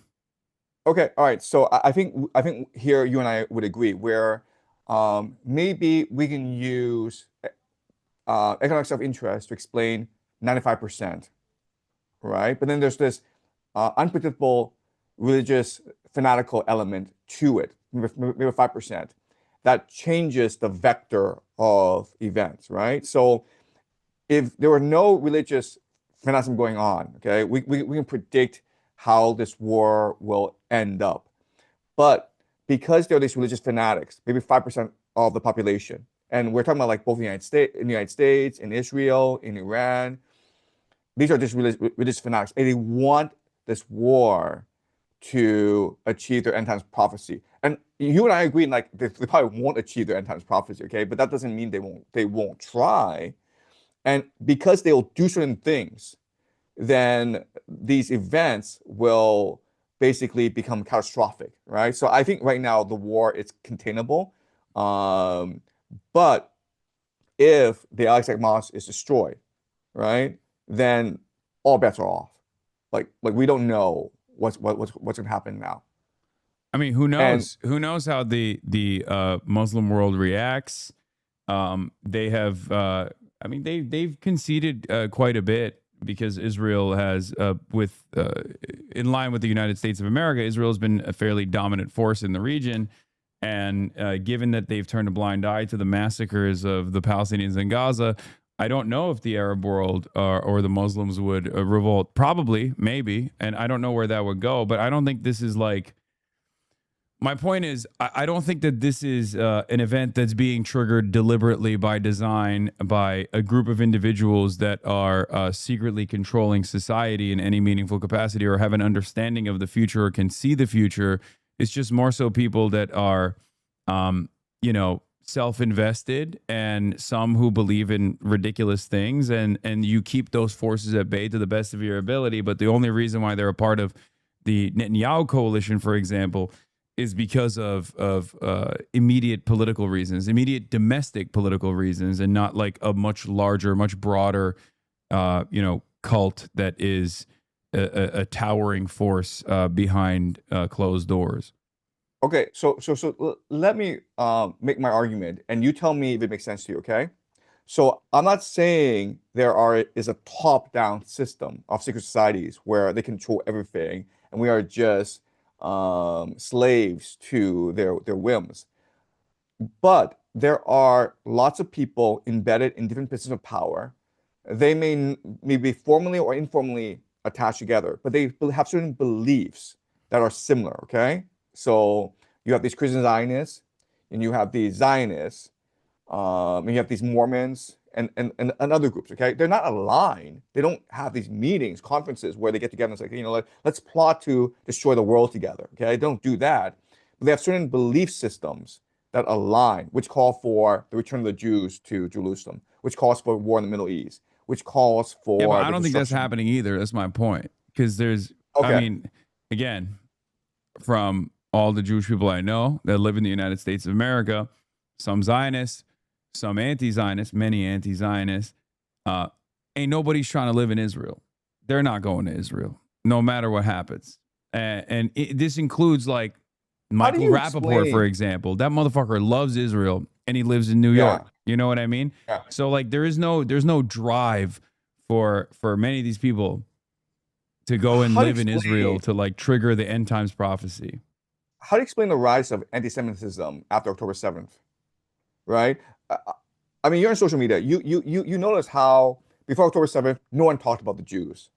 And No, then after October there's 7th, definitely there's always been like people look, there's two different kinds of anti-Semitism, right? There's like the way that people will casually say like, oh, Jews are in finance, Jews are in Hollywood, but they also made Seinfeld and I love Seinfeld, so it's fine, right? Like that's been the otherization of Jews for quite a long time. And then there's always been people who are like, no, Jews are at the heart of a lot of these conspiracies, like the old fashioned anti-Semitism, the protocols style of anti-Semitism that neo-Nazis have tried to bring back into the forefront in perpetuity. As far as like post October 7, the increase in hatred of Jews is a direct consequence of the anti-Semitic incidents spiking in the aftermath of Israeli sieges in the past. Whenever Israel sieges Gaza, it does so by falsely claiming that it's doing this at the behest of Judaism, at the behest of like Zionists are, Zionism is Judaism. We're doing this as the Jewish state over and over again. And the defense of that in the Western world is always packaged in the same way. And as a response to that, people hear that and they go, okay, well, I don't fuck with this. So maybe all of these people that are in positions of power that happen to be Jewish are actually bad. And they're, demonstrating dual loyalty, right? And that's how it builds. That's how anti-Semitism grows. And as a matter of fact, many people who were prominent neo-Nazis, been deplatformed on numerous occasions, have taken advantage of Israel's newfound unpopularity in the Western world to push for this idea that all of these Jews they're all single-mindedly in defense of Israel. And there are plenty of American Jews, there's plenty of American Zionists that will actually say this over and over again, that will teach people this falsehood, this idea that all Jews are single-mindedly invested in the development of the Greater Israel Project, when that's not the case. And okay, institutions so also do this as well, like synagogues that do settler fairs and advocacy organizations like the ADL that will then go around and go on television and say that all prominent critics of Israel are anti-Semitic. okay, so I'm not plugged into social media as as well as you are, and I'm based in China. But I will tell you this: I noticed a distinct difference in social media postings pre-October 7th and post-October 7th. October 7th, there was a real focus on anti-racist thinking and behavior, right? Like, let's not conflate people into their racial groups and let's not discriminate against certain racial groups, okay? And that was pretty clear and stark on social media pre-October 7th. After October 7th, very rapidly, like, you had all these people saying the Jews are responsible for everything. I'm like, okay, first of all, why was this the sudden sea shift, right? This sudden shift in mentality. That's number one. Number two is, are people really that stupid they can't conflate that they have to conflate anti-Zionism with anti-Semitism? I mean, I think it's okay to say like I disagree with Israel's policies, but then to say these Jews are controlling the American government, like these are two different things altogether. First of all, there's a lot And of stupid people. Let me stop you there. And number two, there's a lot of, Elon Musk purchased Twitter. The algorithm, under the auspices of free speech, was tweaked at the behest of a lot of neo-Nazi sentiment. I mean, Adolf Hitler gifs were going viral almost on a weekly basis, almost on a daily basis. So there's definitely a little bit of algorithmic tweaking there as well that normalizes this kind of attitude. And Twitter the internet it always cross-pollinates information from one social media platform to the next. So whatever happens on Twitter then makes its way to TikTok, then makes its way to all these other platforms. But the point I'm trying to make is that there is like a lot of people heard what prominent defenders of Israel were saying, and they learned the wrong lesson. because prominent defenders of Israel, even to this day, will often conflate Judaism and Zionism and will also defend Israel's actions by falsely painting its critics as anti Semitic. And for the I longest agree. time, this anti Semitism accusation held a lot of weight. Part of the reason why it held a lot of weight is because there are a lot of liberal advocacy organizations that were civil rights organizations or masqueraded as civil rights organizations like the ADL, which in the past, in the 90s, was actually caught spying on Jewish Americans, Black Americans that were protesting apartheid in South Africa, and an organization that is backed by the Israeli Knesset. And the reason for why a lot of these pro-Israel organizations that masquerade as pro-Jewish organizations or Jewish advocacy organizations were allowed to operate on U.S. soil was not because of like some special secret magical mystical powers that Jews have, but because this was a reasonable way to stamp out any kind of opposition that Americans who believe in or learn liberal humanitarian values would actually be at odds with what Israel was doing if they learned what Israel was doing, right? So a good way to stamp that out, good way to stamp that dissent out was to immediately deplatform a lot of these organizations. But because it was in line with the American State Department's objectives of controlling this resource-rich region, the Middle East and North Africa, because that's what Israel's primary role was, and also was a reliable Cold War ally as well, these organizations were allowed to operate, just like AIPAC doesn't get hit with FARA restrictions on U.S. soil. But that's the exceptional nature of this relationship, only because Israel made itself a very valuable asset for the interests of American capital I that completely wanted to agree. dominate this I oil-rich completely region. agree. I completely agree with everything you said. Okay, like everything you said, I completely agree with. Behind Zionism is transnational capital. That's real power in the world. That's one. Number two Okay. is the people who really benefited from all this anti-Semitism are the Zionists, right? I Because it don't I gives them don't think I don't cover. necessarily think that they benefit from it. I think that I mean it's clearly failing at this point. So that's like I would say there are some clear benefits from all this a- anti uh, Semitic sentiment online. Okay, number one is it gives cover to Israel, right? Because before people were focused on the genocide that Israel was committed, as they rightfully should be, but now it's like, oh, this is debate. Like, is your behavior anti-Semitic? Is this threatening Jewish people in America? Okay, so you're shifting the debate. That's one. Number two is it's causing cohesion I know, but it doesn't among. work. That's the reason why I'm saying like there is no it only worked when mainstream media was not as diverse. It only worked when there was an opportunity to gatekeep certain kinds of information to stop them from reaching I collective conscience. I It think it's doesn't it working. doesn't work in the diverse landscape of the internet. I think it's working for two demographics that are key to the Greater Israel Project. The first demographic are the Jewish people themselves. It's causing a lot of cohesion and unity among the Jewish people. Even those Jews who are secular and who have criticized Israel in the past, they recognize that it's very important to maintain unity. That's the first demographic. And the second demographic are the baby boomers. I think if you talk to the baby boomers and you pull the baby boomers. This I don't agree with, and I'll tell you why. Okay. Okay, number one, there is a massive generational divide, even amongst American Jews, as far Yes. as the way that they understand Judaism and their connection to the state of Israel. It's not a Okay. secret that there's an indoctrination project in the Western world for young Jews that live in the Western world. They go to Jewish school, and all matter of Jewish culture and Jewish identity is baked with this civic nationalist perspective, right? Yes. That has changed dramatically. That's changed dramatically for younger Jews. As a matter of fact, part of the reason why a lot of these advocacy organizations target someone like myself is because I fight back against anti-Semitism quite vociferously, while also simultaneously am a prominent critic of the state of Israel. And a lot of these advocacy groups understand that someone like Nick Fuentes has no capacity to actually change the I agree. minds of young American Jews I agree. and break through the Zionist indoctrination.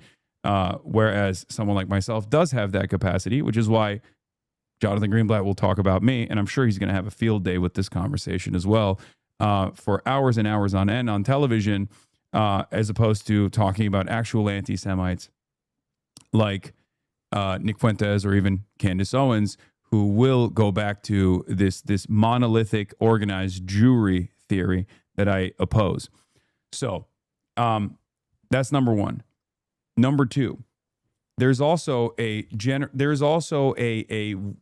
way that even boomers now see Israel, with the exception of some Christian evangelicals and maybe some of the older Zionist Jews.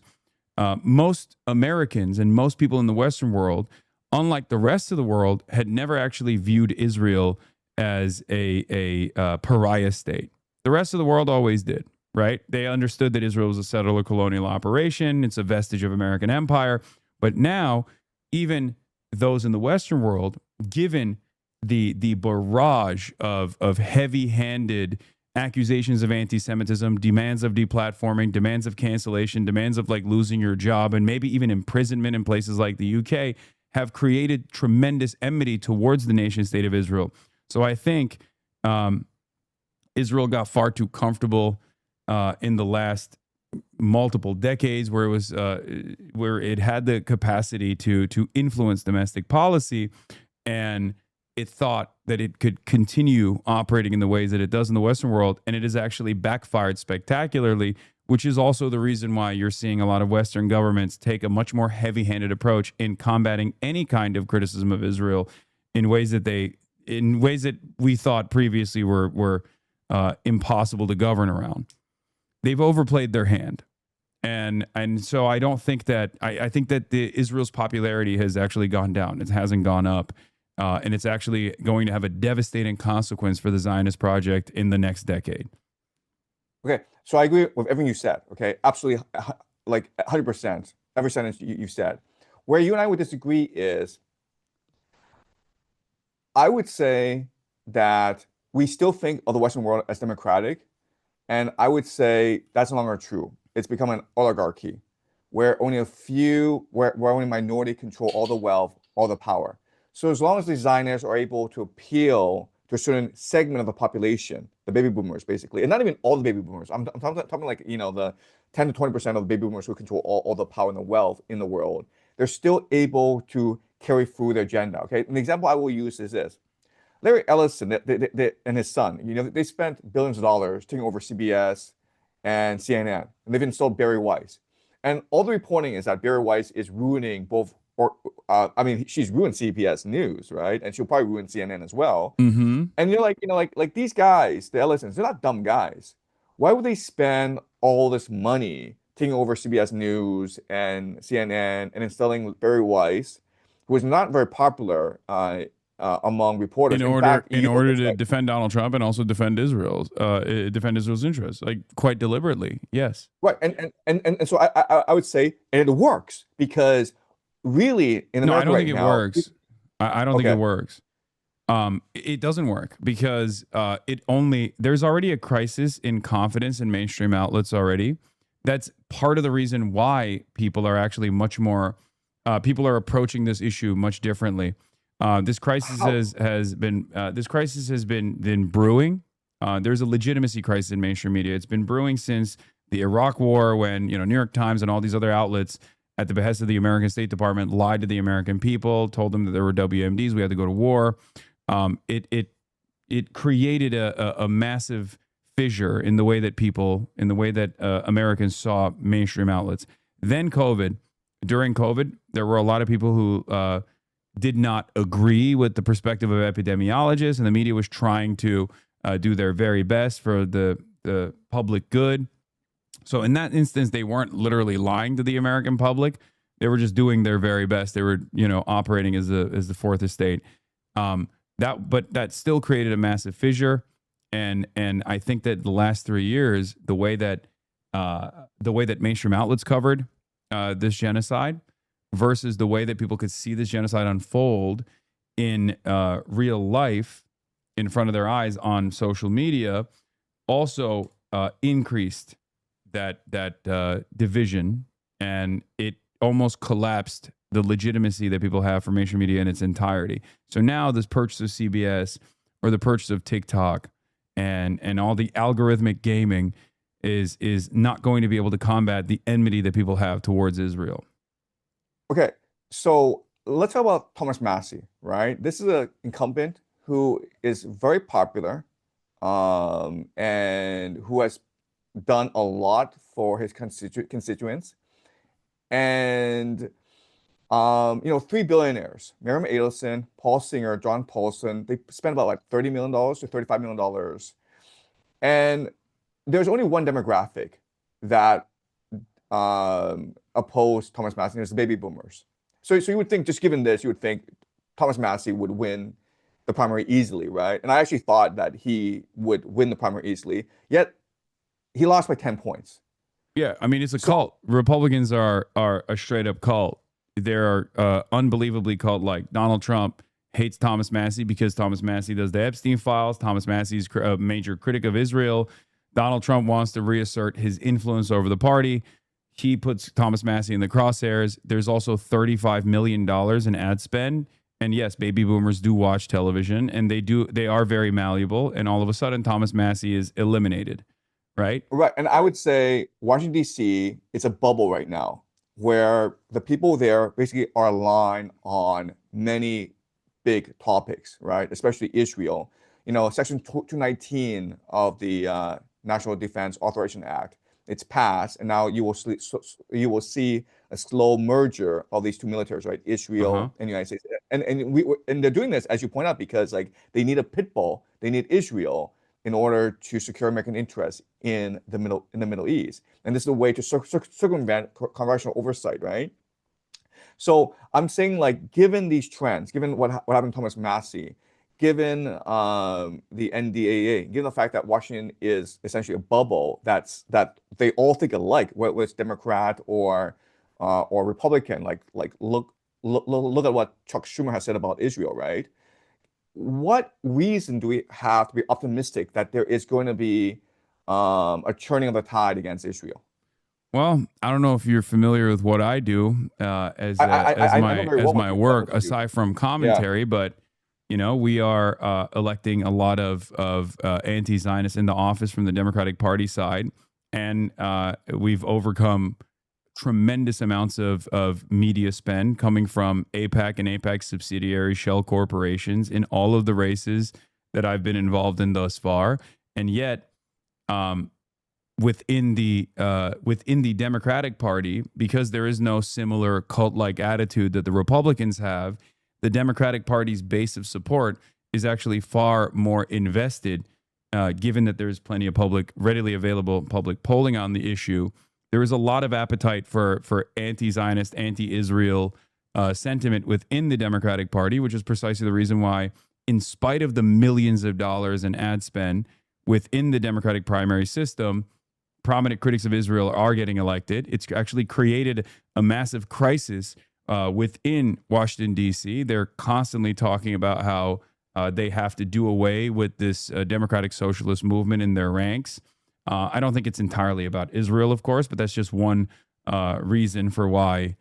That's one reason for why there's so much anger and resentment coming from D.C.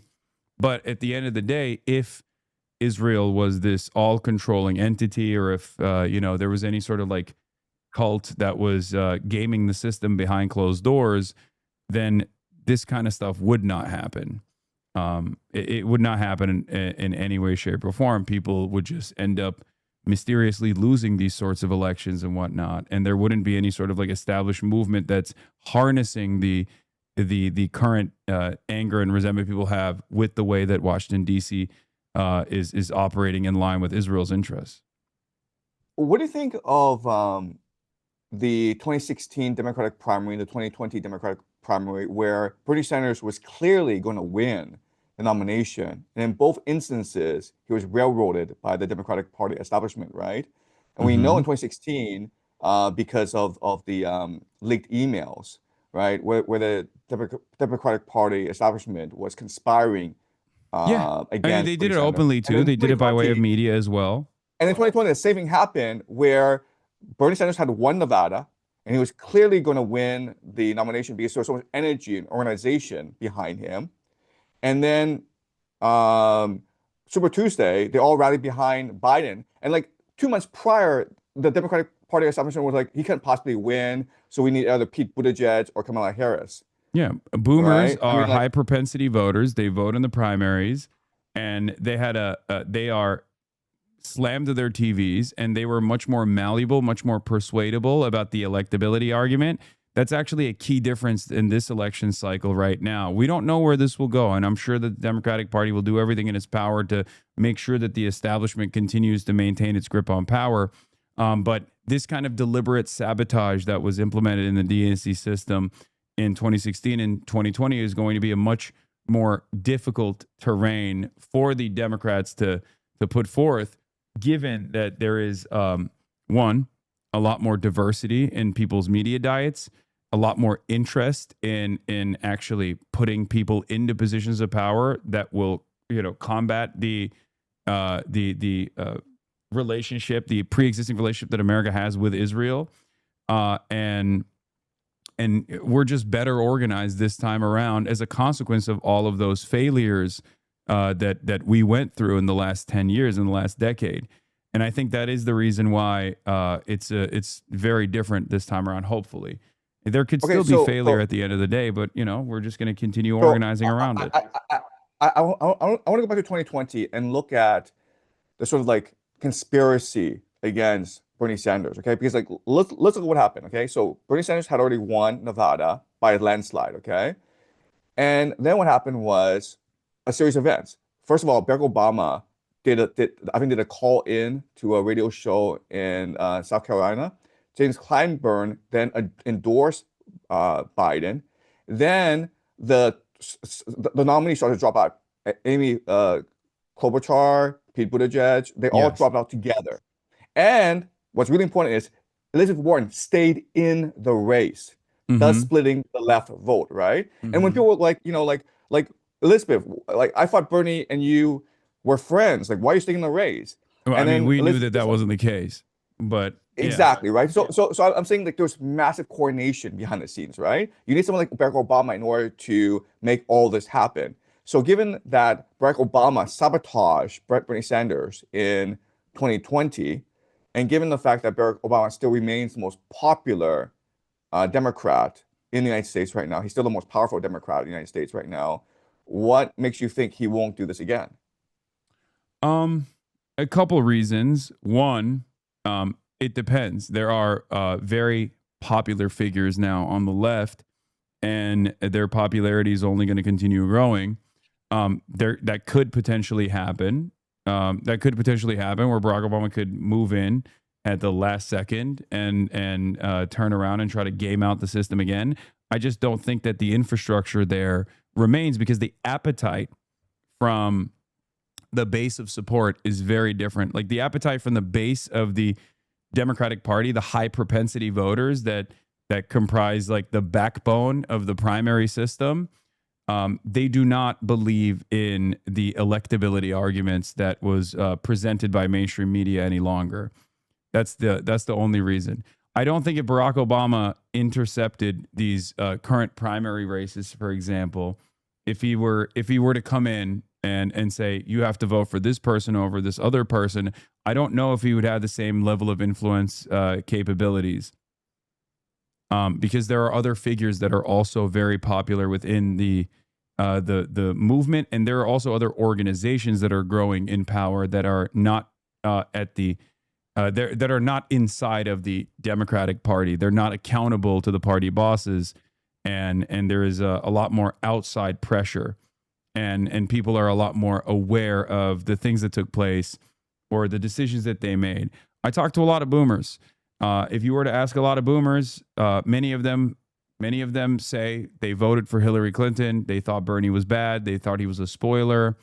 They no longer believe that. They understand that they were wrong about that assessment. And I get a lot of confidence from those conversations that I have with people, and I get a lot of confidence from these elections that I'm seeing, where a lot of people over the age of 65 are voting for random, unknown, very young candidates, Democratic Socialists, and these are high propensity voters that are lifelong Democrats.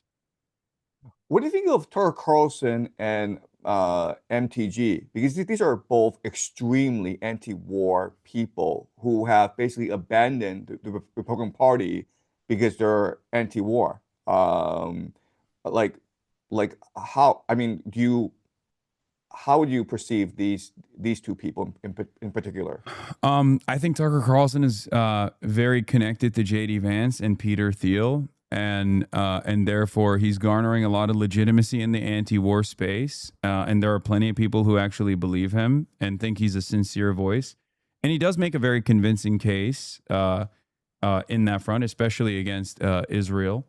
And regardless of what he is saying, I still think that his ultimate ambition is to either take that legitimacy and lend it to JD Vance, or maybe even take that legitimacy into going through with his own ambitions of higher office and maybe even run for president. That's How what I about think. MTG? But I don't think it's like a real. I mean, I think it's ultimately going to be him lending that credence to JD Vance. That's what I think. And I don't think JD Vance is actually a critic of Israel in any way, shape, or form. I think he's just performing a role for Peter Thiel. And how about MTG? I think Marjorie Taylor Greene is just, I mean, she's a little bit of a kook. She's a little bit of a crank. Here's the thing. I think both Tucker Carlson and Marjorie Taylor Greene do sincerely think that the violence that they saw in Gaza is unconscionable. I Yeah. do think that. Having said that, however, I don't think Marjorie Taylor Greene has like any sort of real constituency, because she no longer is, she abandoned her post, she abandoned the party, and she lost whatever power she could have potentially had as a reliable vote, for example. She probably didn't want to get primaried by way of Thomas Massey. There's a very high likelihood that that would have happened to her, but still, she would have still been able to be a vote and a voice before she got primaried. So I don't think she should have retired. But I don't know where she goes from this point on. Maybe in independent media, somewhere like that. But ultimately, I don't think I don't think she's like a significant force in American politics any longer. And do you do you think that after the midterms, there might be a prominent anti-war caucus emerging in Congress that tries to get the United States out of this silly war Yes, but in I don't think ways? it'll be Republicans. Well, it could be Republicans because lame duck, Trump's on popularity skyrockets after the midterm defeats. He's not able to achieve the electoral gaming that he wants to set up. You know, abolishing vote by mail, things like that, and therefore the sequence of midterm defeats cause the party bosses to sour. This happened last time when Donald Trump. This happened last time Donald Trump was in power as well, and then eventually they will look for a new leader in the party to throne to take over the role of Donald Trump. That's what I think is going to happen, and therefore, because he's losing his legitimacy, a lot of careerist politicians, even on the Republican side, will most likely try to coalesce around an anti-war force, recognizing that the attitude has shifted dramatically in that direction, and there's no cult-like figure that is all-powerful that can muster up the forces.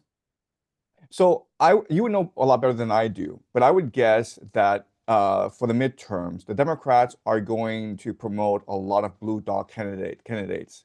Of course. Are you concerned at all? Are you concerned at all about that? I mean, that's just what they do. They've done that every midterm. They will always promote the most conservative Democrats they possibly can. In which case, it's possible, like after the midterms, there might be even more pressure from Congress to expand this war. Do you think that's a possibility? There's always a possibility, yeah. Okay. But what I'm saying is, in the interest of making sure that we avoid that reality, I'm trying to get as many anti-war voices elected as possible right now. And I'm Ultimately, it rooting for doesn't you. matter. There's still going to be a lot larger of a force within the Democratic Party that will still most likely maintain a posture, a militant posture. But that only heightens the contradictions. Just like Israel overplaying its hand and constantly hitting the anti Semitism button and demanding that governments like the UK start punishing people for being outspoken critics of Israel frustrates a lot of people. That tension keeps bubbling up and it has to go somewhere. You have to release a pressure valve. And democracy is supposed to be that pressure valve. If the Western world no longer has any confidence in democracy and the democratic process, which I agree with you, I think it is an oligarchy. I don't think it's a real democratic process regardless.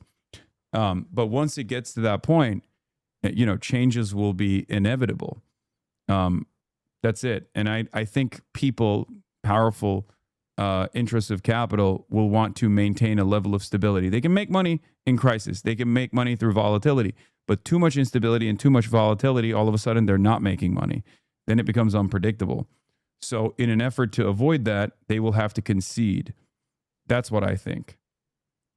Well, I mean, I'm rooting for you, and I really hope that there could be a revolution within the Democratic Party that brings in young, fresh voices such as Madani, such as yourself, because this is really the best hope for America right now. The Republican Party has become, as you point out, a cult, and so really the best hope right now is that the Democratic Party becomes the anti-war, pro-worker faction in America again. All right. Well, Professor Jiang, thank you so much for coming on. I got to go. I Thanks, have a photo thanks so shoot that I much. have to attend. Okay. Well, thanks so much. Okay. All Bye-bye. right. Have a good one. Bye. Bye-bye. Wow. That was a journey and a half. How did you guys feel about that? I mean, that went off the rails with the wild conspiracies in between, and then we arrived at a decent landing pad, I think. Never do that to us again.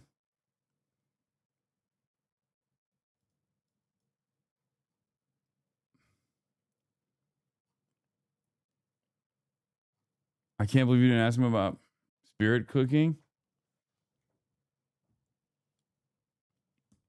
Please have him as a regular guest. He is an interesting he's a roller coaster. We did see the same thing. We did see the same thing happen. He'll have like decent analysis and then he'll package it up with like just wild stuff.